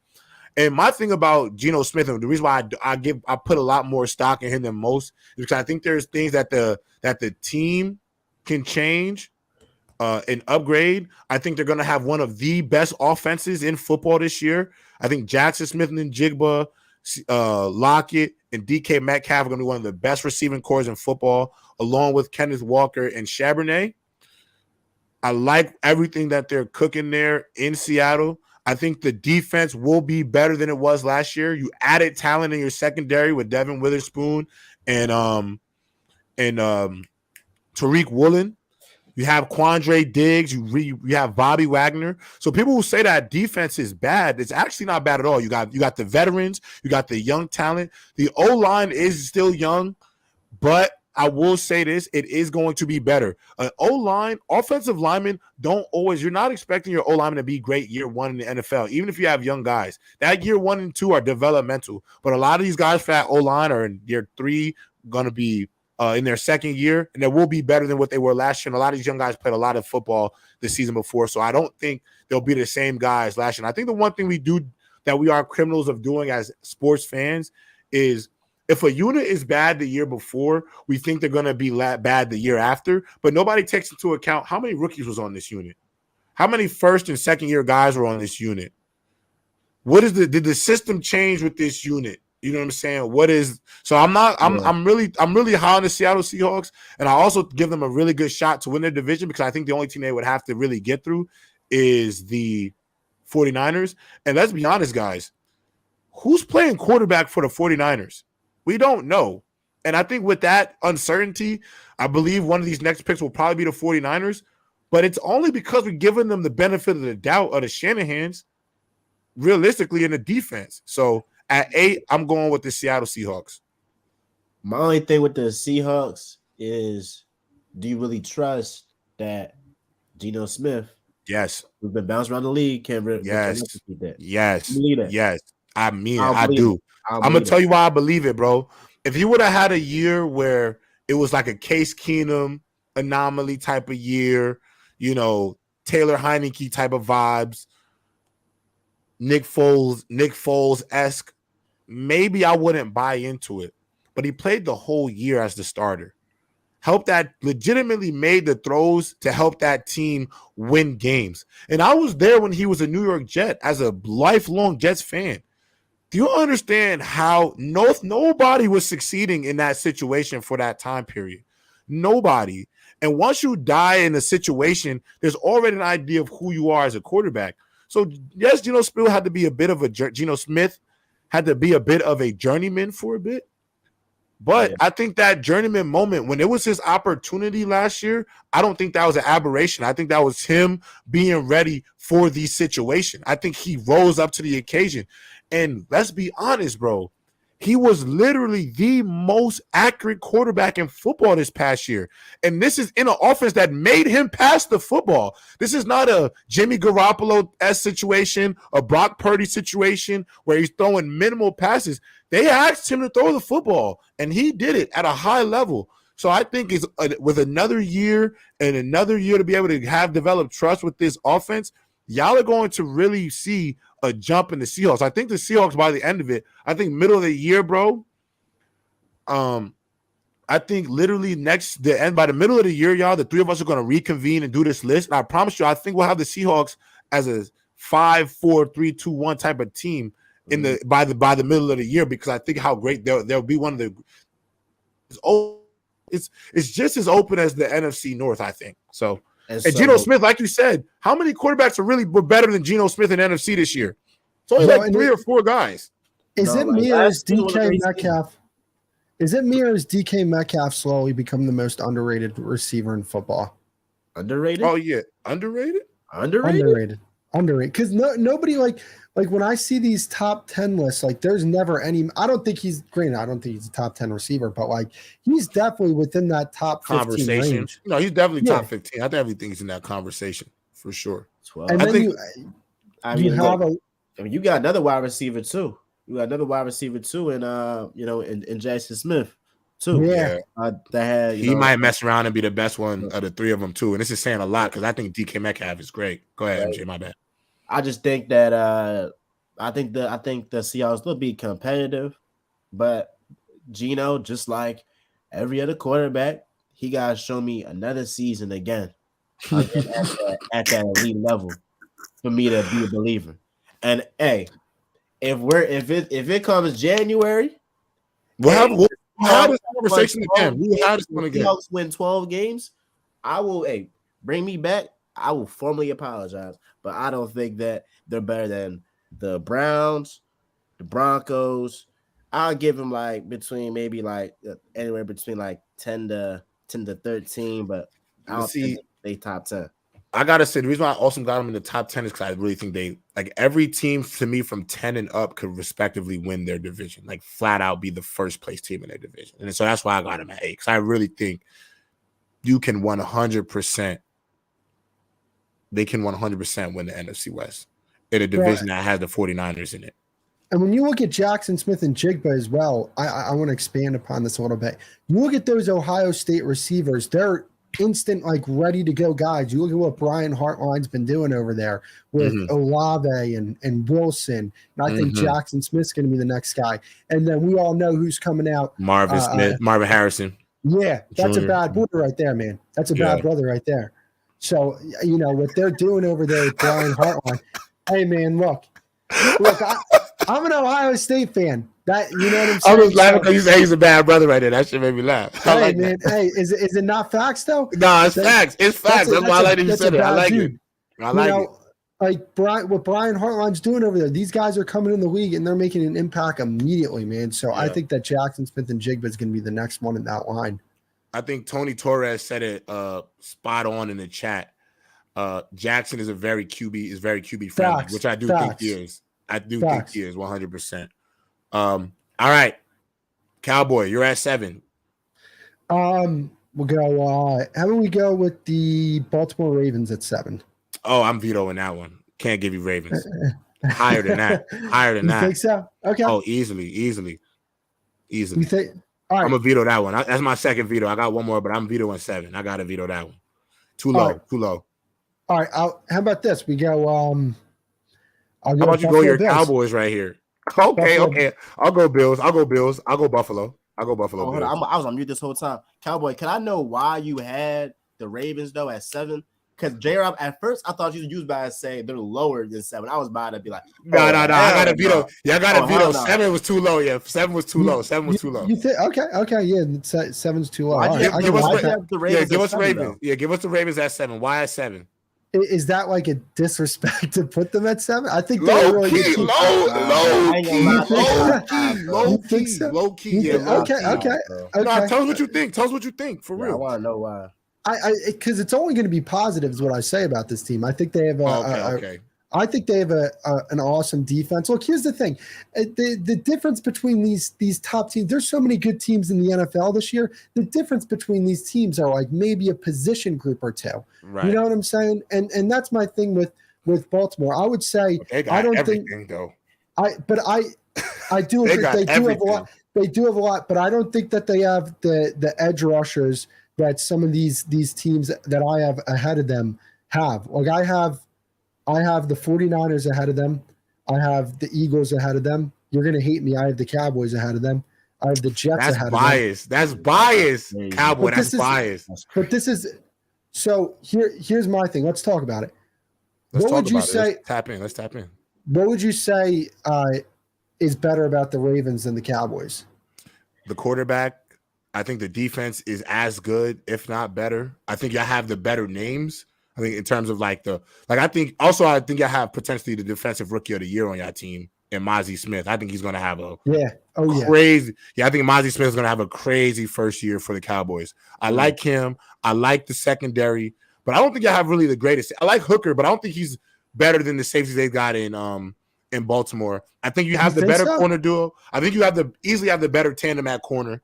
And I think you have the best defensive player in football out of everybody in Michael Parsons. But I think the Ravens defense is just as good, a little bit more disciplined. And I think they have the stars too to compete. If you put it on paper, I think it's just as good. The Cowboys on paper, better on paper for sure.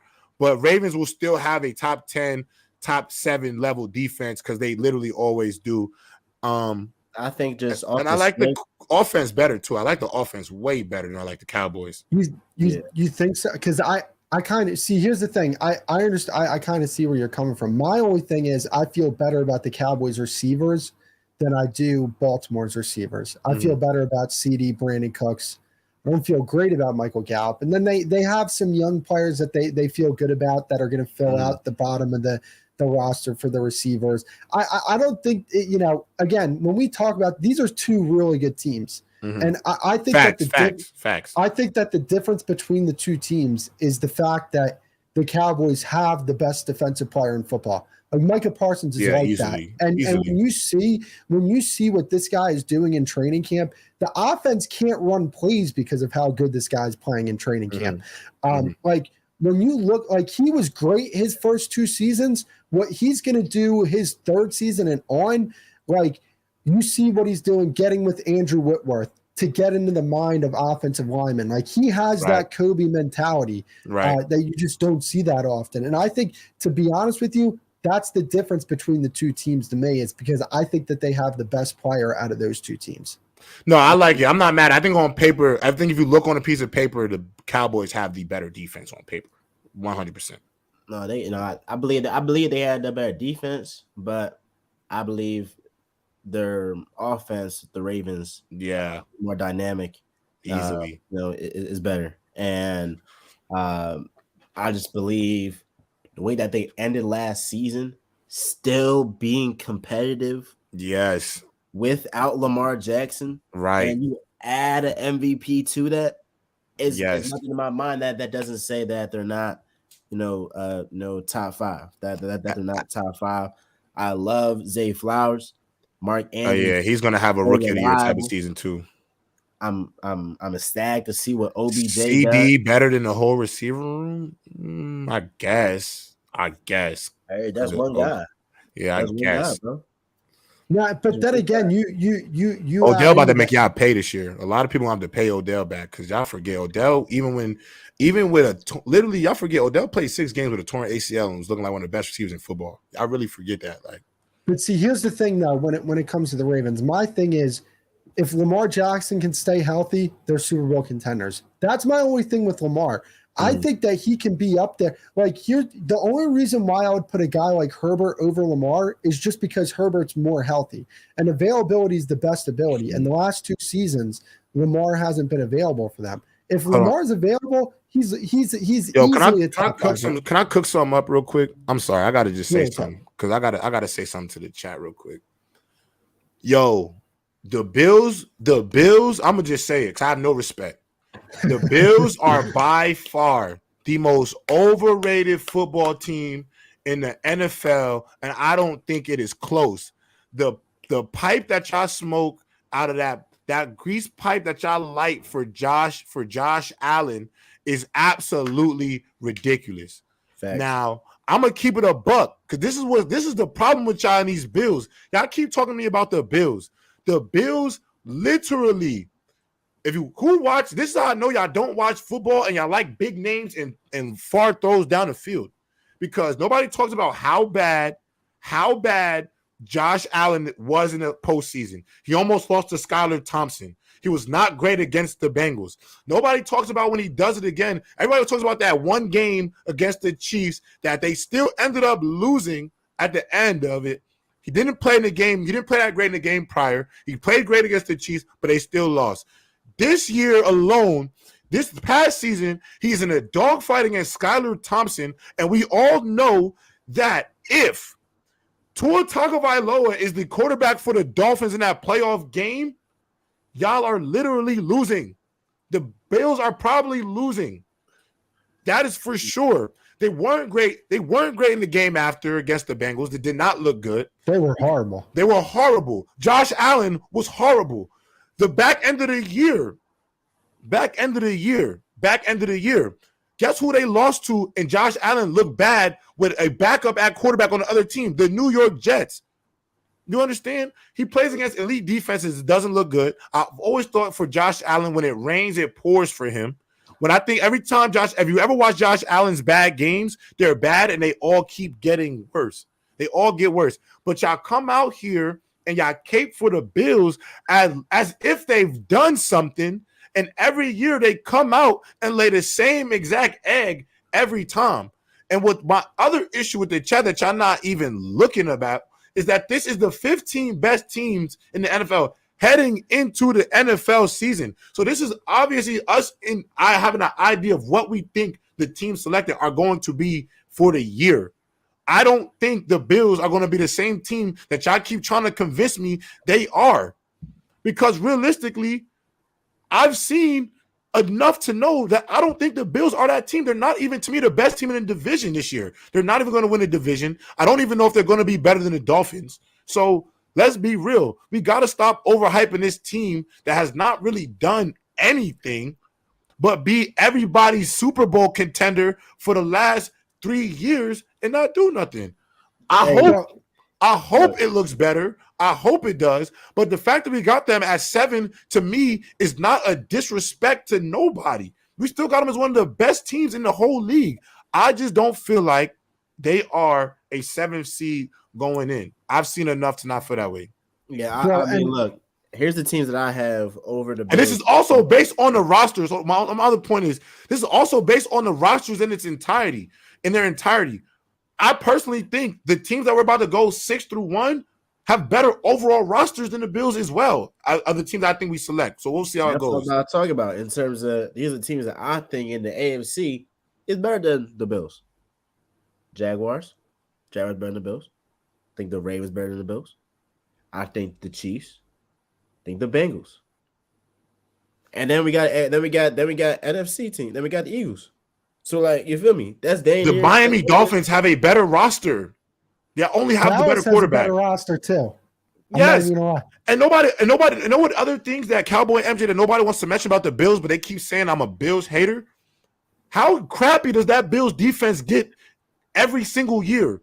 Can't stop the run. They don't really have a pass rush. I hope Von Miller comes back and changes that, but that's not act like that defense been incredible either. Y'all give me all of these. Come on, y'all. What are we talking about? And bro, 2 things. One, they got smoked at home.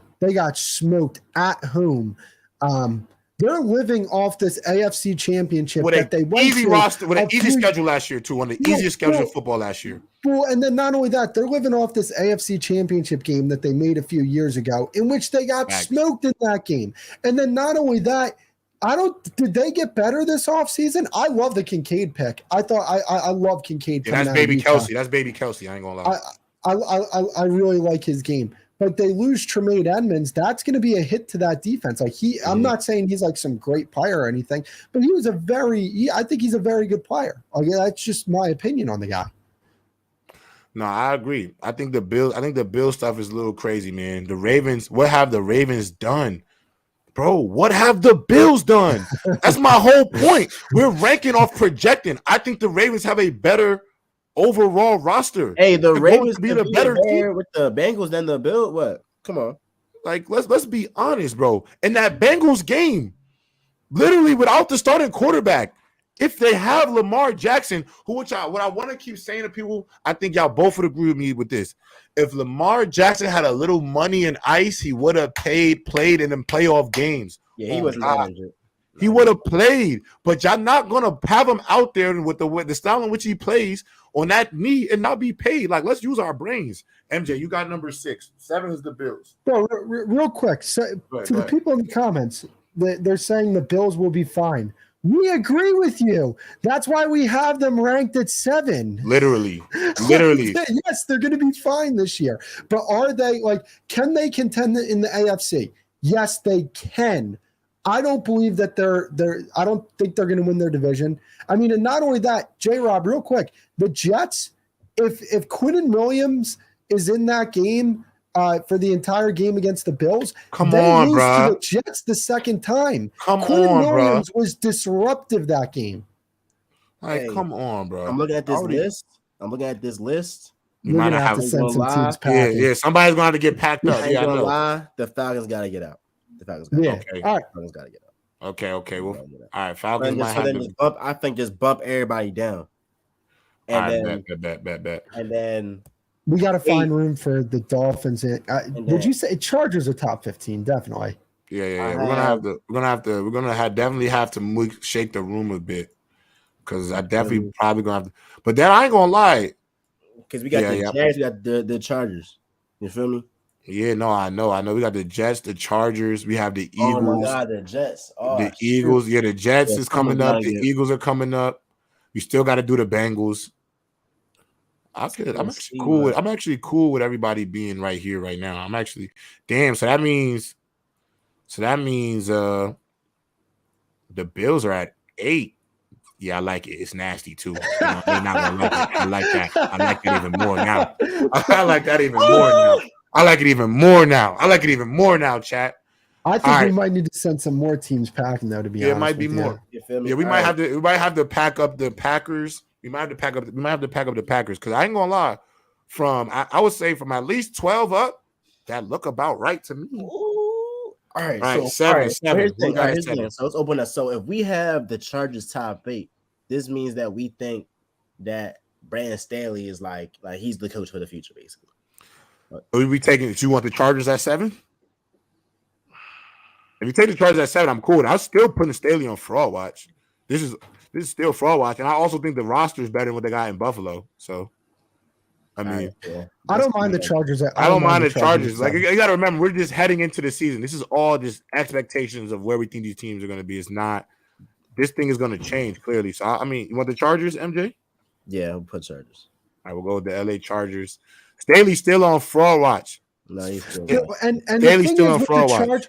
With the Chargers and the Bills, like one thing that we do have to take into account, and look, I'm not one to make excuses for Justin Herbert, but they did deal with a lot of injuries last year. Did Khalil Mack play in that playoff game? I don't think he did. No, he didn't. He did not. He did not. Let's not forget this team also has Rashawn Slater as well, who was one of the best young offensive lineman in the league when he was a rookie. And then they're going to get back Mike Williams. They added Quentin Johnston. They look like a basketball team with their receivers. And I think Kellen Moore's a better fit with this roster than he is with the Cowboys. Yeah, Tony, that was a good I one. would agree. I think he's a better fit because this team wants to push the ball downfield, and that's all Kellen Moore wants. Risk it, no biscuit. You know, Kellen Moore be on his Bruce Arians. You feel me? You risk it for the biscuit, which I got. All right, so it's me now, right? It's me. Yeah. 6. All right, don't kill me, Cowboy. But I'm gonna go that's fair. I'm going with the Dallas Cowboys right here. With the Dallas Cowboys at 6. I would put them in the top 5, but for me personally, the roster is cool. If you look on paper, everything to me is solid. You have the best defensive player in the world with all the right pieces around him to be great and to be disruptive. I think you have the best tandem of corners together in the league. I'm not going to lie. Because I personally think that tandem is the perfect balance of yin and yang. You get a corner that is completely technically sound. He's always strapped in. He's a technician. And then you got an absolute young talent who is just an absolute playmaker. He's going to take some risks. But actually, I will say this. Trevon Diggs, I was already high on him even after the 11 picks. People were like, oh, he gave this up, missed many yards. I said he's just a playmaker that gets his hands on footballs. But this year, he cleaned up his eyes, and he was even better than the year he had 11 years. The adjustment of him clean up his eyes, I just got Trevon Diggs as like one of the 6, 7 best corners in football. I'm very high on Trevon Diggs, maybe higher than most, but he's an absolute playmaker. It's not easy to get your hands on footballs in the NFL, and the way that he does it, whether it be a pick or deflections, that's not easy to do. So I got the Dallas Cowboys at 6. And the only reason I'm not putting them higher is because, 1, they're the no good stinking Cowboys. And two, Mr. Prescott. You Cowboy, it's Mr. Prescott for me. I know you don't always like it, but he got to show it to me. He I know. has Yeah, to so- show it to Dude. me, yo. Here's the thing. I like when we talk about Dak, I believe in Dak Prescott. Like I do. And I understand why you guys are saying you got to show me. Perfectly fine. And you want to know what? He has to show me as well. That's my guy. You know what I'm saying? Like that franchise last year did absolutely nothing to help him out. With getting rid of offensive linemen and receivers and not replacing these guys. And for him, I understand the interceptions weren't a good thing. Like I understand the interception total was high. They still had a good offense last year. And look, I understand he's got to finish, and that's my one criticism with Dak Prescott. I have a few other criticisms, but you got to finish this year. You have the talent around you. I 100% agree, and I think I really you talk about the corner tandem between Diggs and Gilmore.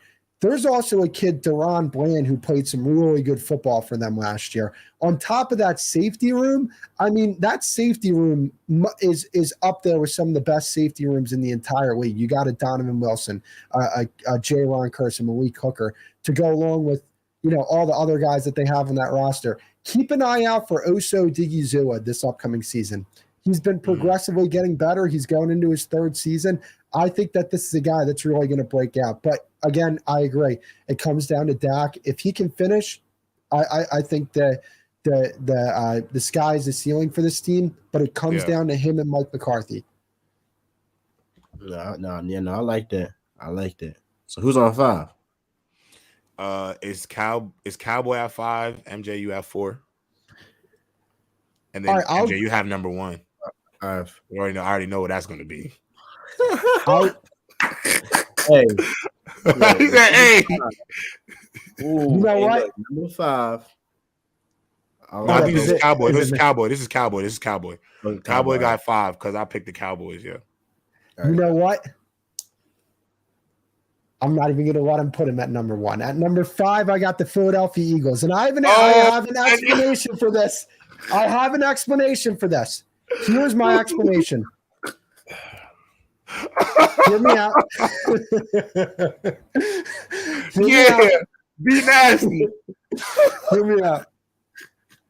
Look at his face. All right. Let me cook here. Obviously, awesome. They put them in a tight Zoom chat. Let's put them in a tight Zoom.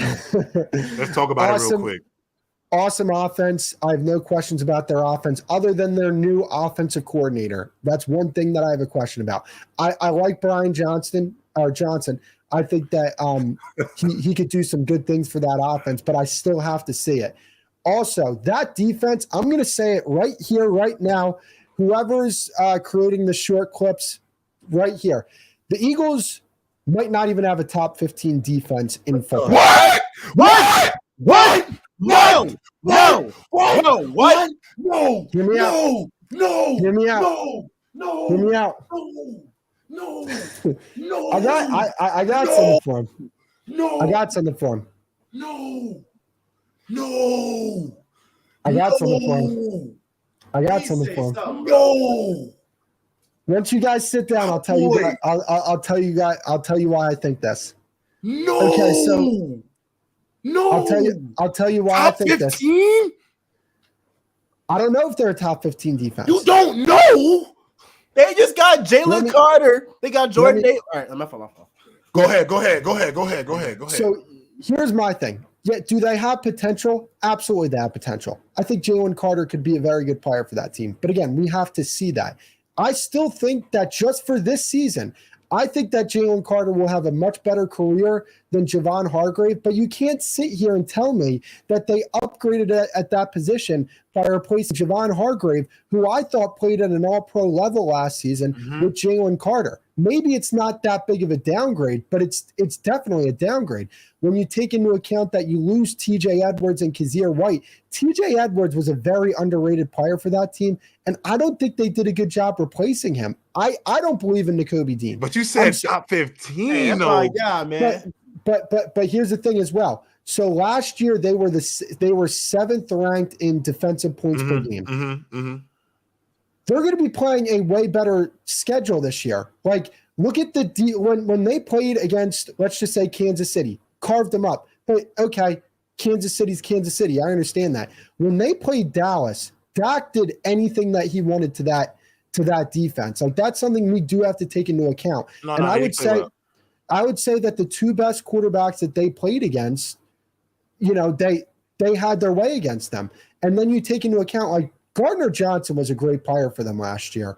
Oh, yeah, 100%. Well. That was a big loss. That was a big L. I should have paid for him. I ain't gonna lie, MJ. I should have paid for him. You lose Epps as well. I like Brandon Graham, Fletcher Cox. I mean, they are getting up there in age, and like, there comes a point in a player's career where it's not just a gradual decline, it's a sharp decline. And if they don't stay at the level of play that they had last season, like, I'm looking at their defensive line, love Reddick, think he's a hell of a player. Outside of that, nice. Like, Jordan Davis has to be better than he was last season. I think you can agree with that. Yeah, I can agree with that. And I think just when we talk about defensive points per game, it wouldn't surprise me if they're not in the top 15 because they were 7th last year and they're playing a much better schedule with, you're not playing Herbert because we play Herbert this year, but you're playing Mahomes, you're playing Dak twice, you're playing Allen. I think we're on Rodgers. Jets. Yeah, I'm about to say I think we're on their schedule too. I think we play Rodgers this year too. And Rodgers as well. And another thing, last thing on this, I don't love that dynamic between Sean Desai and Matt Patricia. Don't love it because here's the thing: do these guys jive? You know what I mean? Are they on the same page? Because it seems like Desai's the play caller, but Matt Patricia is the guy that's going to be game planning. Right. I don't necessarily know the dynamic between the two, and I actually kind of don't like that they went that direction. If you believe in a guy, let him be the defensive coordinator and just keep it pushing. Don't bring in another guy, another voice into the room. Stick with the guy that you believe in. So those are my reasons why I think that there's I'm not gonna lie. I don't know, bro. Hey, Cowboy, that's a hot one. I like the take. I don't like the take. I'm not mad at the explanation though. You gave legitimate, real reasons, but go from go ahead, MJ. Go ahead. Jay. I don't get how they're literally the reason why Brock Purdy is limping into this season because Hassan Reddick whacked his elbow. That's one guy. That is a all-pro type of player right there, Hassan Reddick. Then they add Jalen Carter. And here's the thing, right? Brandon Graham, he's not in his prime. I get that. Not no more. Fletcher Cox, Hall of Famer, not in his prime anymore. But these are the perfect guys to mentor Jalen Carter, who's had some off-field issues. I love the fact that Harry Roseman picked Jalen Carter with that number 6 pick. All right, then you got Josh Sweat, another dog right there in the trenches. So I believe in terms of the trenches, it's not one team that I want more than the Philadelphia Eagles. Then everybody's talking about the linebackers. The linebackers. They actually got, I believe in Kobe Dean. People don't believe in him. All right, fine. I know they say that he's undersized. I believe in the guy. But even if you don't believe in the Kobe Dean, they still added Miles Jack and Zach Cunningham last week.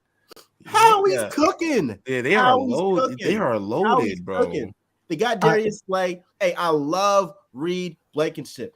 He came in at the end of last season. Yeah, like rookie. They got a lot of pieces, Cowboy. Sophomore year, but here's the thing. Better. Man, TJ Edwards, he's gone. TJ Edwards, he's gonna get a lot of tackles. I'm not so sad about TJ Edwards. He's a good player. He ain't no great player. People want to say James Bradbury. He's not like a top tier cornerback, but he does the job. But ultimately, I just feel like their Eagles defense, man, is nice. Yeah, I'm not gonna lie. And I think Cowboy, you forget. I think we forget the reason why we're talking about Jalen Carter and the way we're talking about him too is, bro. Do you understand that?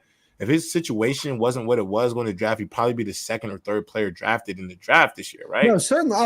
He's that good. Look, excellent player, absolutely. But my thing is, I think that defensive tackle, especially a 3 technique defensive tackle, I think that's one of the harder positions to transition to in the NFL. Would you not agree? I agree. Hold on. I gotta ask somebody who might want to speak to you. Mookie Jones. Yeah. How do you feel about the Eagles potentially not being a top 5 defense going? That's a bad take, man. I ain't gonna lie, man. I'm upset that y'all didn't call that out, man. we were dumb. We were flabbergasted. We both walked away from the chairs, bro. We had to get up for a minute. The Eagles, like, bro, they legit top 5 defense, ladies and gentlemen. Right? No, we cannot deny that they. Yes, they are. They are. No, they're not. They are. I can name 5 defenses right now that are. Can you name? Hold on, Cowboy. Can you name 10 defense better than the Eagles going into the season? Yes. I would say okay. Let's go through it. I would say Dallas is a better defense than Philly. We all agree with that, right? No. I'll actually agree because I like the players. I do. I'm going to agree. I like the players on that defense. They got better. It's a debate though, but I'm gonna say. But it's a debate. No, it's definitely a debate. It's definitely a debate. Got better players. I don't think it is. But I hear you. Jets. I think that they're a better defense. I would go with the 49ers. They're a better defense. Okay. Ravens are a better defense. I would have to go through. I don't have like all the defenses in front of me. I only have like the teams listed that I have. But when I say top, what I mean is defensive points per game. I don't think that they're going to rank top 15 in defensive points per game. That's all I'm saying. Okay. Well, they cannot rank top 15 defense and top points per game, but they can still be elite level defense. I think when you look at the pass rush, the most amount of turnovers next season. When you look at the pass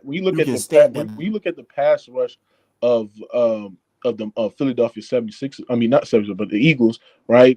Is elite. Listen, when they lost Hargrove, they still replaced it with Jalen Carter and with edge rusher Nolan Smith as well, right? We talking about the secondaries, the cornerbacks that they had. They still have Darius Slay, right? They still have great pass rushes as well, right? And if you like that secondary, the secondary was number 1 ranked in the NFL last year, right? So they still have an elite level secondary. To sit there and say that they're gonna. Last year the Eagles was ranked number 1 in pass rush, right? And it was ranked top 3 in number 1 in turnovers. In turnovers. But to sit there and say that's gonna drop to top 15, bro. When you guys are going to play actual offenses this year. That's what's going to happen. You're going to play actual offenses. When you played actual offenses, you guys got your asses bust. I'm not an Eagles fan. Oh my god! I'm not an Eagles fan, bro. Okay, but that's just. And then Nolan Smith is. And Nolan Smith. I forgot about Nolan Smith too. Nolan Smith. Like, what we talking about? Let's go. Besides, but these are rookies. These are rookies, though. That's okay, though. That's okay, though. Cowboy. Besides the Chiefs, who else smoked them? Did Dallas not smoke him? They had Gardner Minshew as their. He doesn't play defense. Gardner Minshew. He would turn over the ball in their own half. Okay, wait. Let's not get lost. We got to finish this list because Trent wants to pull up, and I want to finish this list. So hold on, Mookie. Just sit back because we're not done. Obviously, as you can see, if you look at this list, you might not be happy because it doesn't seem like the Saints have made the cut. Oh man, this is crazy. Wait. Just wait to the end. Wait to the end. You can wait to the end. Right, so it's me, right? At 4. So it's you at 4. Yes, you at 4. 4. All right. Yeah. You said this is crazy. We're gonna avoid that. So whatever. So you're gonna avoid the Eagles. This is your last one. That's your last void. That's the last one. And I'm gonna void that because I still got 3 voids. I haven't used a single void, so I'm voiding that. Eagles at number 5. They're 14 better than them. Hey, keep them there. Keep them there, JRob. If y'all see this is not me. I'm against this, bro. So we're gonna keep the Eagles. So we're gonna keep the Philadelphia Eagles. I'll use all my 3 vetoes right now. All right, Philadelphia Eagles. All right, so it's me at 4. The New York Jets. That's the same. I got the Jets at 4 as well. The New York Jets at 4, baby. The Jets, baby. I mean, I'll give my quick points. Obviously, I think last year, in terms of talent, we had everything. We had the running, we had the offensive weapons, we had the defense, But the one thing we lacked was that quarterback. And we went and got Aaron Rodgers. I think the Jets are going to have a legitimate year. Y'all can be mad about it. Look at the rosters. Look at what the Jets have on paper. Look what we did last year. If you look at what we did last year, the only thing stopping the Jets from being successful last year was Zach Wilson. And with that being said, y'all can say what y'all want. That's crazy. But I'm putting the Jets at 4. And I'm gonna leave them there because I think most people who really know football and watch the teams know that the Jets are going to be a contender this year. There's no way that you don't look at that team and see a contender. All right. Can I add something to that real quick about the Jets? Ahead. So the Jets were second in the league in defensive points per game. They were 29th in the league in offensive points per game, and they won 7 games last year. Like, here's the thing. This is one thing. Like, I understand people are a bit hesitant to hop on the Jets wagon because of the whole Russell Wilson situation. Well, and because of the Russell Wilson situation, they're like, oh well. But look at two quarterbacks that switched teams that were really good. That switched teams to another team that were like a quarterback away. It was Matt Stafford with the Rams. And it was Tom Brady with the Buccaneers. We're ready-made team. We're ready-made teams. There's no doubt about it. The Jets have done a really good job with, especially in the 2022 draft. They won that draft. Right now. They won that. I mean, you talk about adding Sauce, Garrett Wilson, and Breece Hall in the same draft. I mean, and to go along with young players that they already had, and Will McDonald too. Will McDonald's that dude, man. Go ahead, Trent. Why in the blue? Let me not curse. Why? Wait, just wait till the list ends. You and Mookie at the end. Just wait till it ends first. I see then Philly at 5, which is insane. You see the Giants. I don't think Philly should be 5 either. It's Cowboys. So everybody gets a veto. Everybody gets a veto. Eagles at 5 is ridiculous. I'm gonna let y'all go there. I'm gonna let y'all finish. No, I got. It's okay. It's okay. 5 is disgusting. Nah, it is nasty. That's disgusting. It's nasty. It's nasty. It's nasty. I agree. It's nasty. All right, MJ 3. All right, at 3. You just messed me up because I don't even have this team over the Eagles. But hey, look, I'm gonna have the Bengals in the number 3. Okay. We got to switch things around, though. We got to get Jacksonville somewhere in this list. Yo, see, this is why it's messed up. This is why it's messed up, bro, because oh, wow. Jacksonville somewhere in the top 15. They're absolutely a top 15 team. Wait, Yo, this is why it's messed up. I got to veto this. I gotta veto this Eagles because this has to be the Bengals. Like this literally has to be the. This literally has to be the Bengals. Like, up, bro. Because this has to be. I don't even know if I'm spelling Cincinnati right. A lot of these teams that's like 12. I don't know if I spelled that right. Boot it off. Let me ask you something. I mean, JRob, put it off. Like, how is this not the Eagles, Cowboy? Like how? JRob, because I'm nasty, dog. What you talking about? But I'm confused on the fact of. Okay, so what the fuck? Where are the Jaguars? Where are the Ravens? Yeah, where are the 49ers? We got to change. Y'all think the Broncos will be? Y'all think the Broncos? The Packers might be done. The Packers might be. Would you say Mookie? Y'all think the Broncos gonna be better than the Ravens this year? Hell no. I ain't gonna lie. Bro. The Steelers gotta get probably taken off, bro.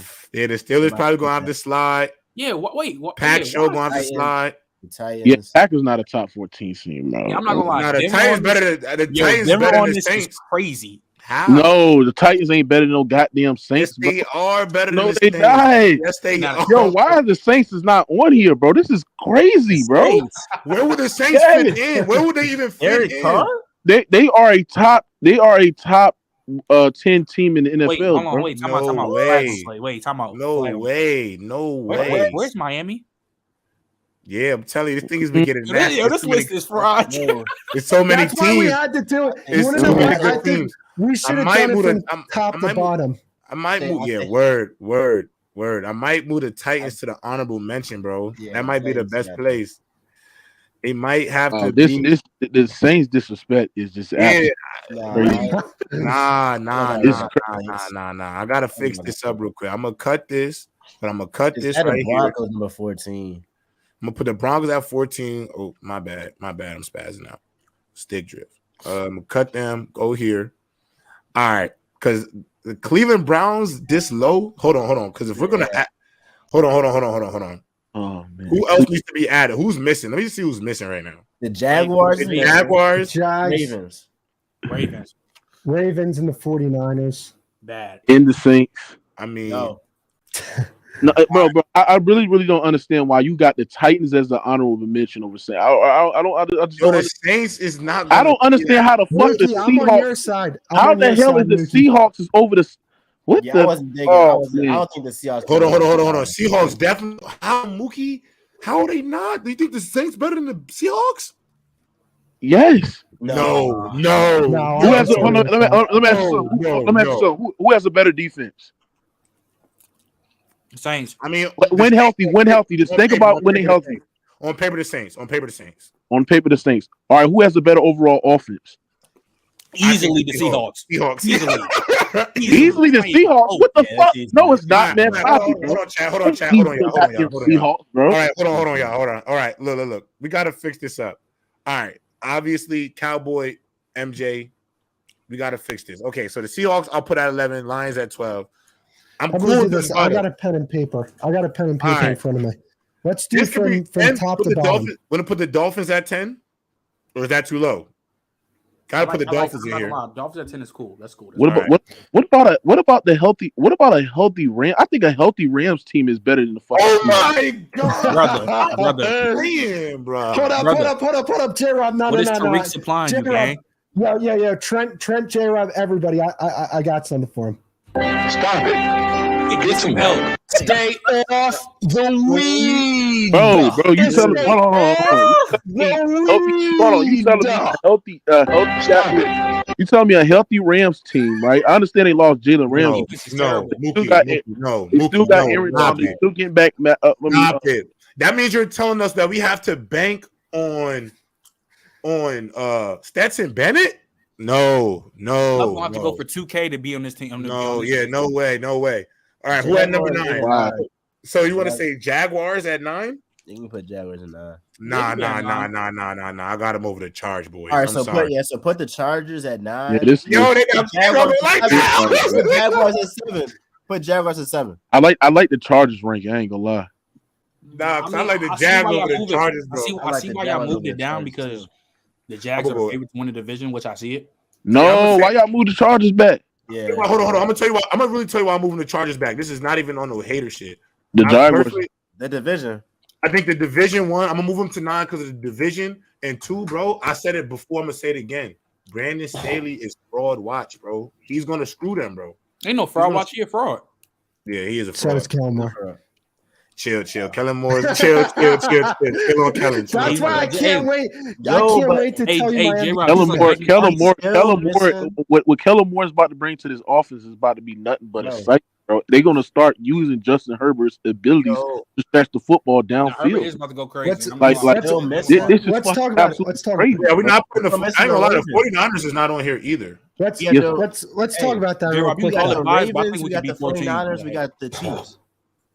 That's I'm gonna put the 49ers at like one of these lowest spots, only because I'm gonna put the 49ers over the Broncos. And I'm put the Broncos as the honorable mention only because the 49ers don't have a quarterback. So I'm just not trying to. To me, if you don't have a quarterback, that's wild. No, that's wild, bro. 14. You want to put 49ers at 14, bro? What the fuck? Hold on, question. This is my question to y'all though. They don't have a quarterback, chat. Oh, the Lions. But they got everything else. Yo, JRob, they have elite defense, elite running attack. Great offensive team. The issue with that is though, the Lions they've been having black quarterbacks for the past 3 years and still be able to win a lot of games. Bang. That's true. You gotta put the 49ers. Bro, I don't like this Seahawks love, bro. Like, how the fuck the Seahawks is over the 49ers? I'm not gonna lie. Hold on. The Seahawks at 14. For real. No. I'll put them lower, but I'll move them down, but not 14. My question is this though. Okay. 49ers. Everybody give me a placement. Realistic, bro. Everybody give me a realistically, they should be 11. The 49ers, they should be. They Okay, should. I can make them 11. I can make them 11. They might be top 10, bro. And I really think they should be higher. But I said to be. I'm cool with 11. I'm cool with 11. I'm actually gonna put the. Y'all got the Cowboys over the 49ers? I don't. Yeah, I do. No, what the? They still got 4 back there. So no, I do. Top to bottom. Nah. I don't know what the 49ers are gonna be, bro. They might be putting out Sam Darnold out there. And honestly, here's the thing. They added Juwann Hargrave to that defense. I put the Seahawks down here. That's it. They made the wrong investment there. They should have invested on their offensive line. I don't feel good about their offensive line. Who? You don't think they should have invested in their offensive line? Who? Hey, they could have got the 49ers. But getting a good piece like Juwann Hargrave, you get. Yeah, I'm not gonna lie. For me, fellas, I can't put the 49ers no higher than this because I gotta see the team. I gotta see the quarterback situation every year with the no. The Dolphins. If you're putting out Sam Darnold's not gonna start, bro. He's the one on a roster. I keep trying to tell you, Trent. Trey Lance is not going.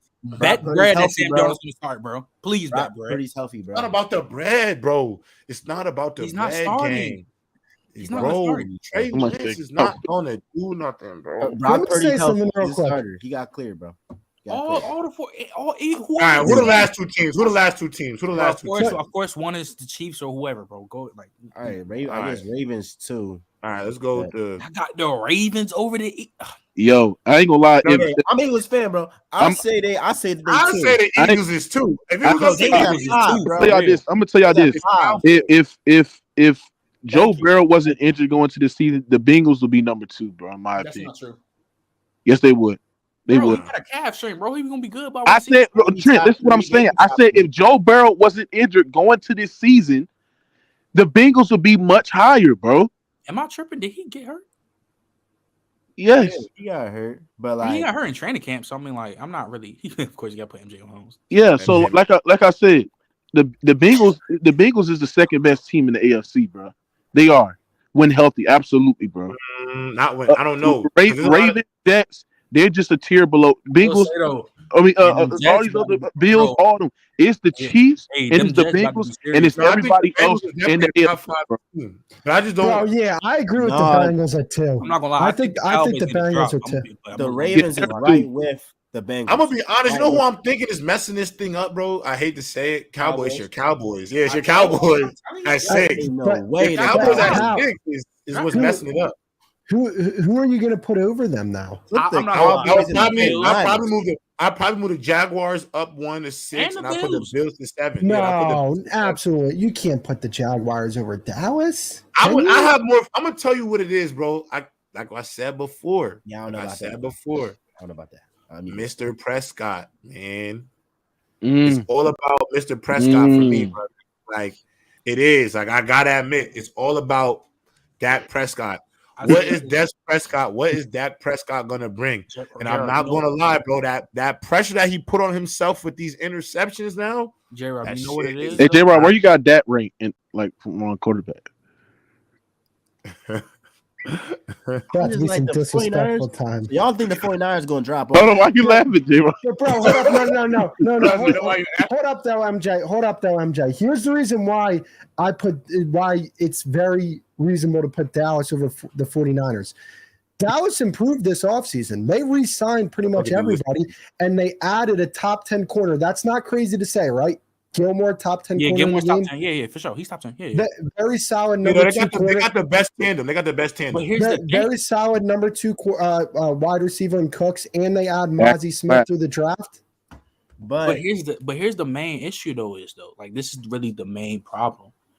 If this was any other top quarterback with the Cowboys, oh yeah, we'd be on the boat.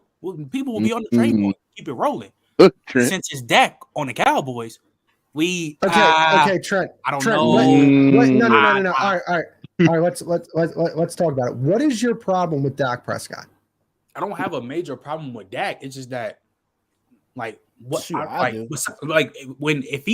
really think, like, of course, like the best year of Dak to me was 2020 before he got hurt because he was really wilding. But like I just don't think he can get you over the hump. Look, if you have No. Hold up. with that Cowboys team, there are Hold up, MJ. I got you after this. Let me get Trent here. See, here's the thing now. Like, is Dak elite? No, I don't think he's an elite quarterback. Yeah, no. I think he shows. But you had him top 5. Like, chill, Mookie, chill. Good luck. No. I'll address that. I'll address that. That's fine.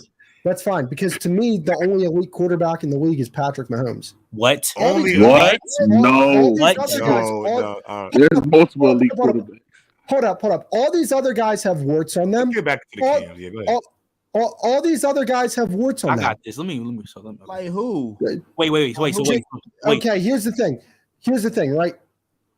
MJ, I'll start with your quarterback. You know that Jalen Hurts is 2-0 when his defense gives up 7 points in the playoffs, and 0-2 when they give up more than 7 points. That's such a nasty. So, you know why? Let him go, Trent. Let him go. Let it get off. Tom Brady and Patrick Mahomes. Like, Not only sorry. Well, who beat Tom Brady this postseason?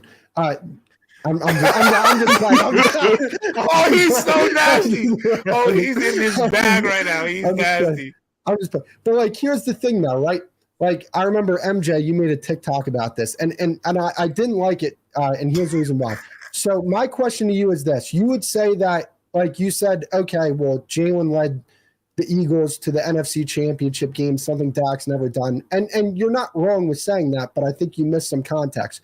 Do you think it was impressive that the Cowboys beat an 8-win Tampa Bay team on the road? Do you think that was an impressive win? No, that wasn't impressive. It wasn't. Okay. And I agree. Hold up. And I agree with you.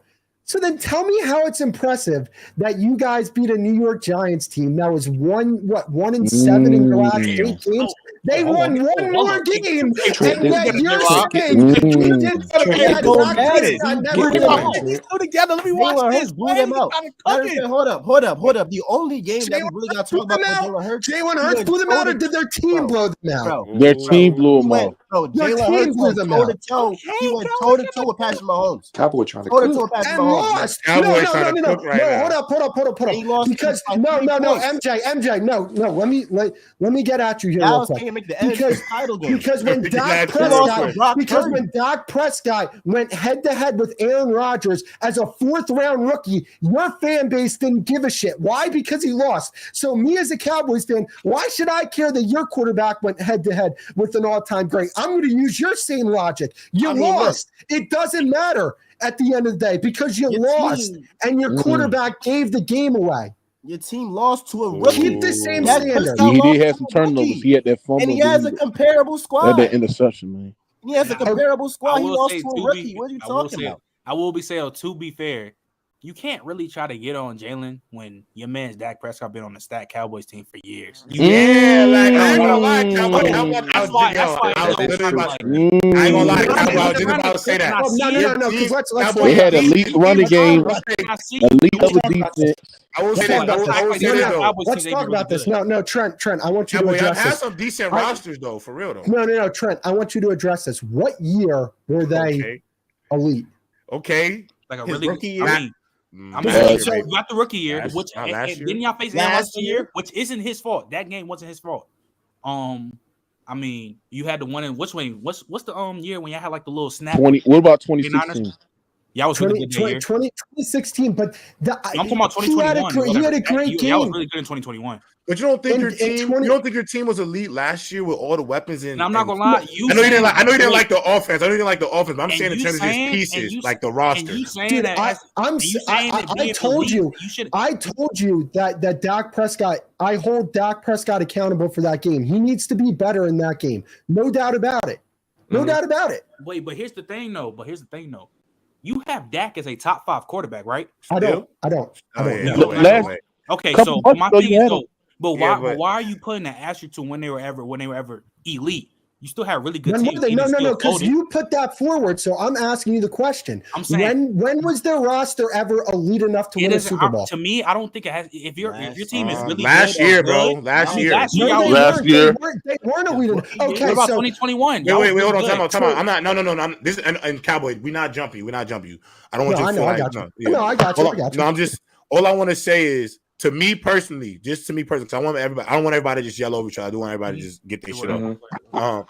My only thing, Cowboy, I will admit this. I understand that you didn't like the way the offense was ran. You don't think it made the most out of the team.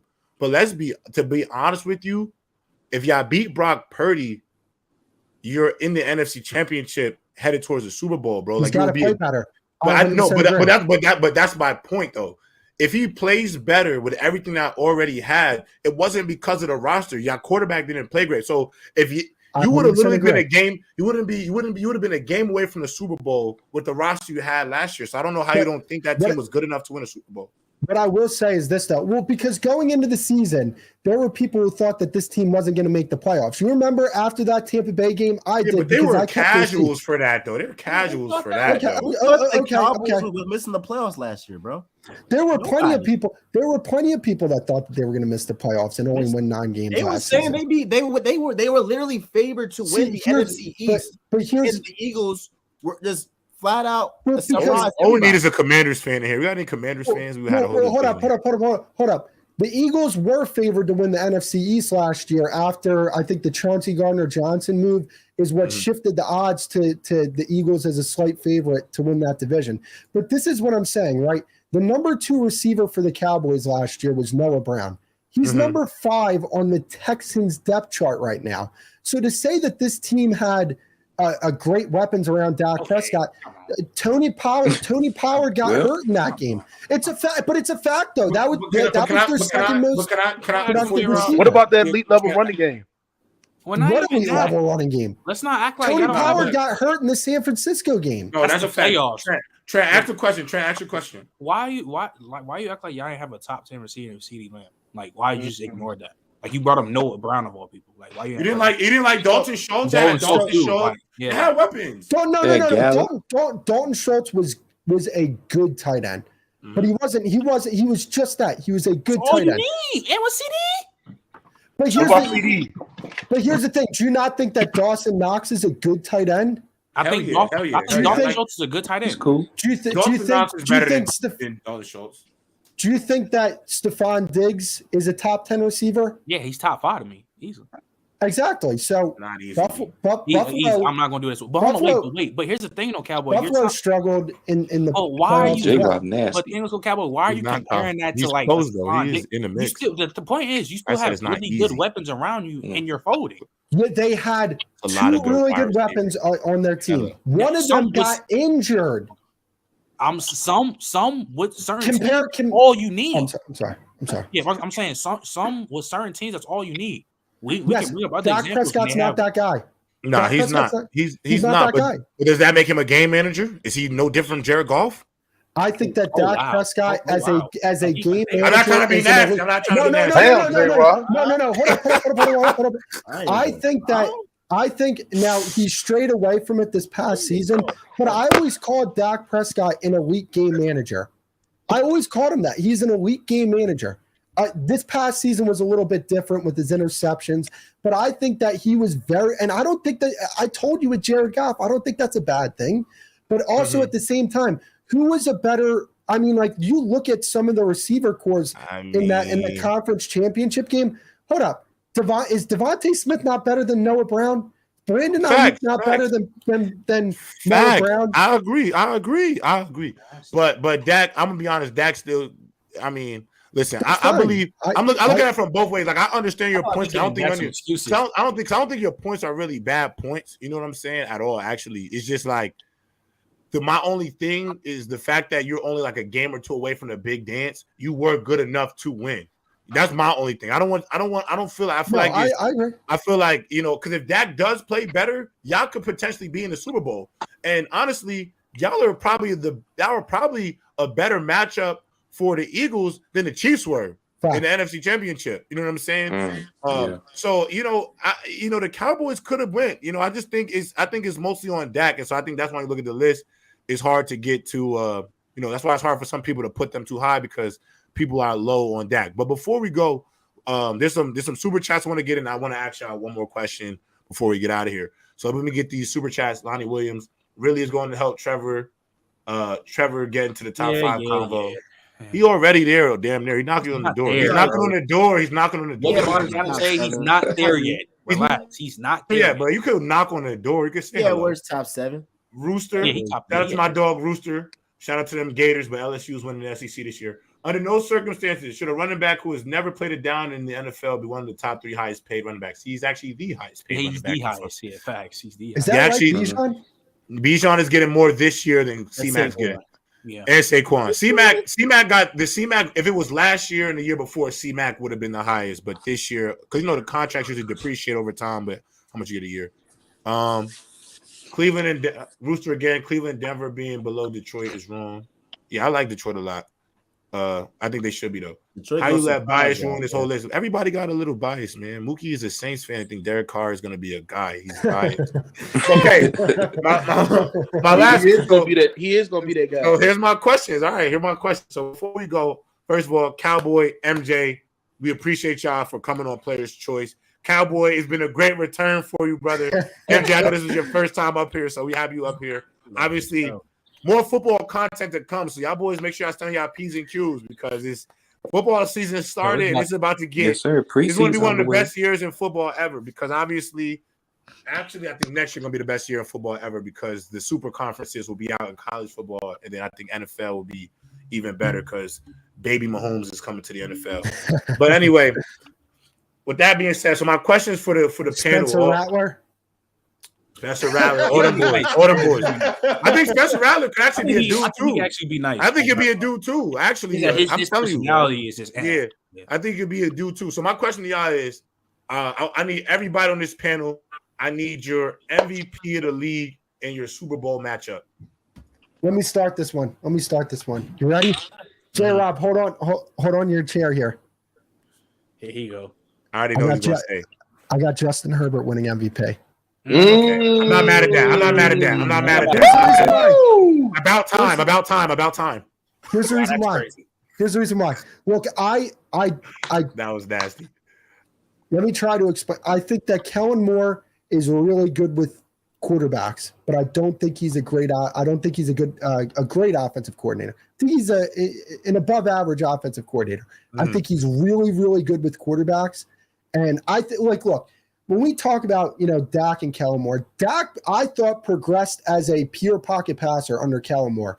And I think that he's going to do really good things with Justin Herbert. So nasty. You are so nasty.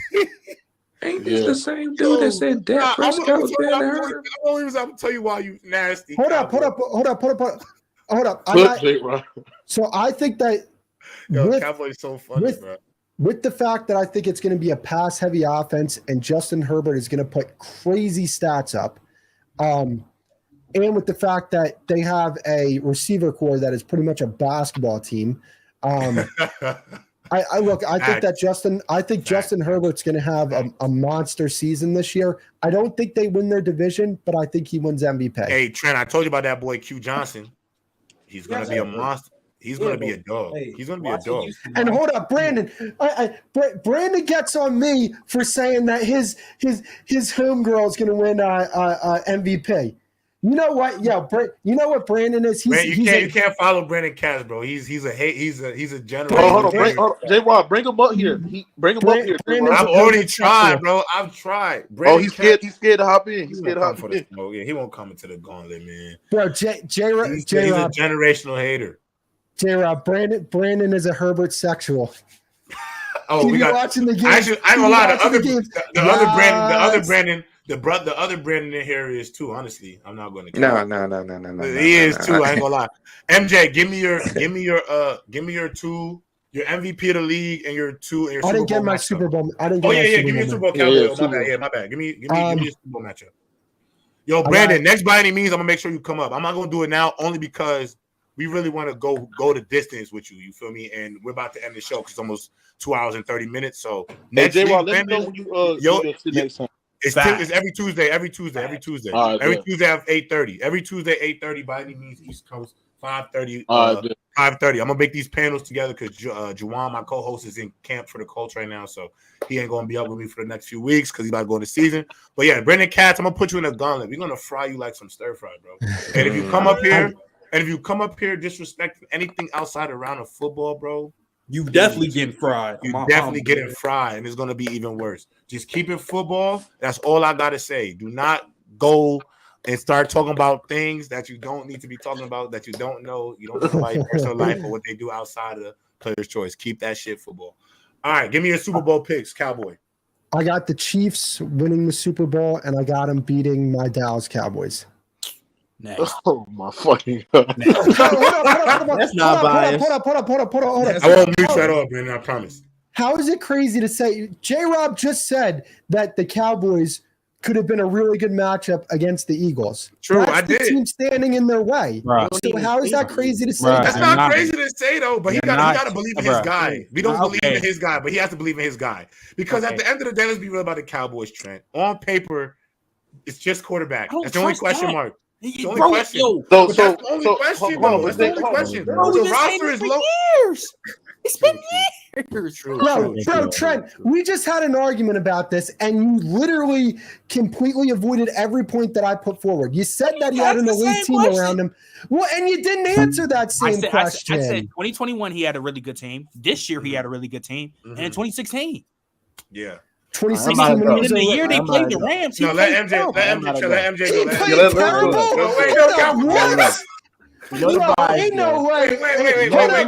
no, I gotta say this. Stay off the weed.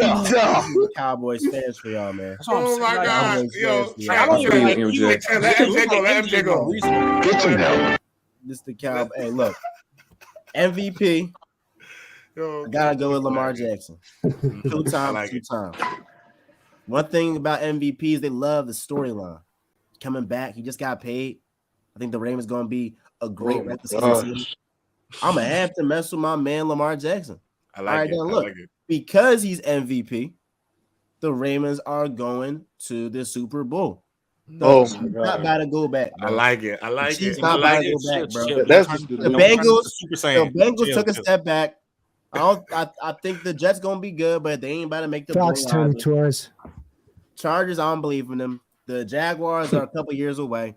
So I got the Ravens out of the AFC. But you believe in a God that ain't been healthy. Chill out. But go ahead. Yo, chill out. Don't start. Alright, Don't Brandon, start. Ben, Mookie, do Ben. not. And then NFC. I'm gonna have to go with my Eagles, bro. Yeah, I'm but I gonna say go with my that's the Eagles, most bro. reasonable, bro. Yeah. I mean, that's my reasonable. Eagles, bro. Like, Yeah, that's you feel me? reasonable. That's reasonable. That's just most. You feel me? I gotta do that. All right, So, let's go. Let's go with. I like the picks. I felt like there's no way he was not saying the Eagles. I'll say JRob. Ravens, You Eagles. gonna like what I say? Go ahead, Brandon from the block. Who you got? Super Bowl All right, pick, Super Bowl matchup, and your MVP candidate. All right, so my MVP, I got Joe Burrow, my MVP.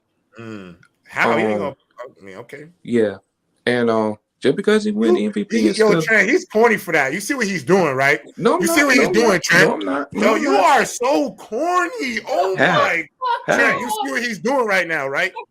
So when the Joe Burrow and Herbert conversations come back, the first thing I'm gonna say, but I picked him to win the MVP. I'm not a hater. Nah, I ain't gonna you do be all that. buffering it. Go ahead. Nah, I ain't gonna do all that. But yeah, I got Burrow MVP. But although he won MVP, don't mean he going to the Super Bowl because the Chiefs are going back in the Super Bowl.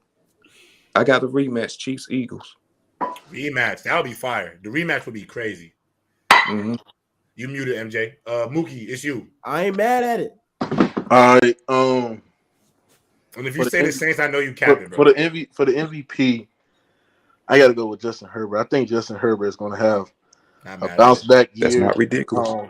That's not ridiculous. I think Justin Herbert is going to come into this year with a chip on his shoulder because this disappointing game letdown he had in the end of the Jacksonville game.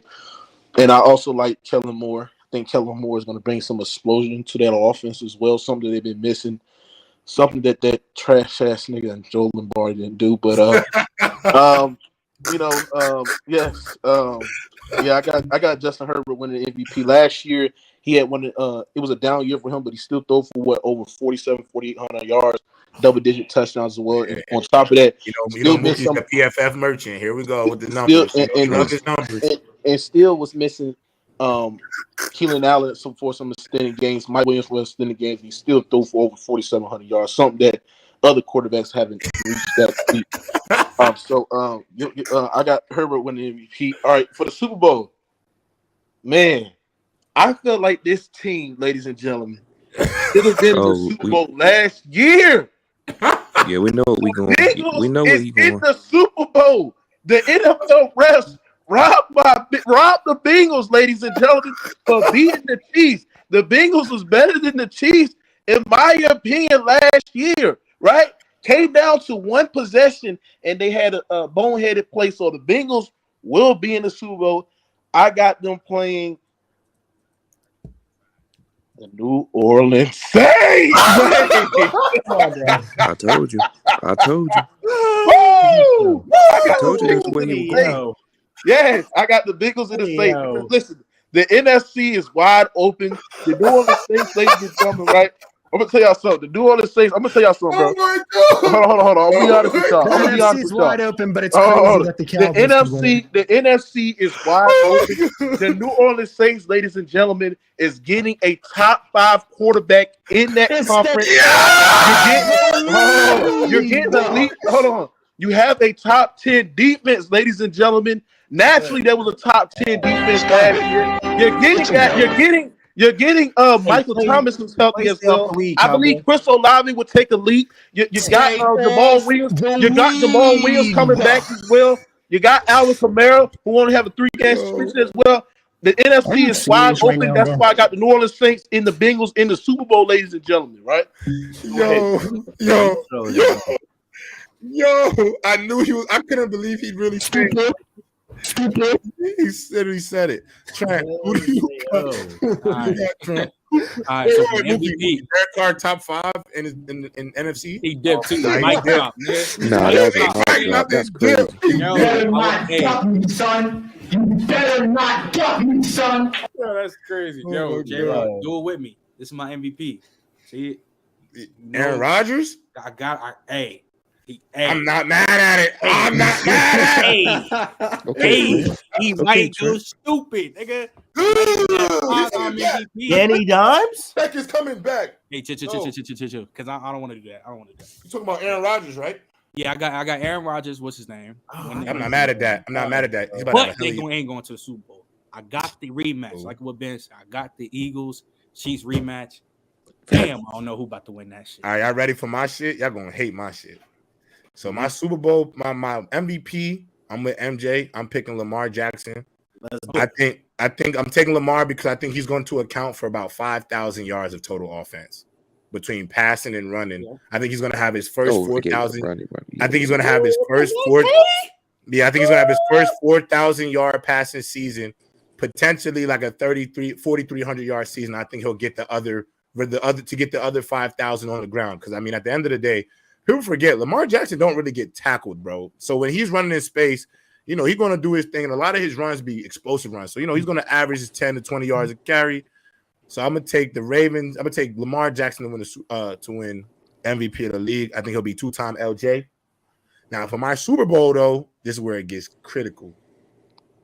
Out of the AFC, the New York Jets. Going to the Super Bowl. This is why you're gonna hate Aaron Rodgers. He's going to the Super Bowl. He's going to the Super Bowl. Everything I ever said about Aaron Rodgers, I take it all back, Aaron. I was really don't even know what I was thinking. I was taking a different type of catnip.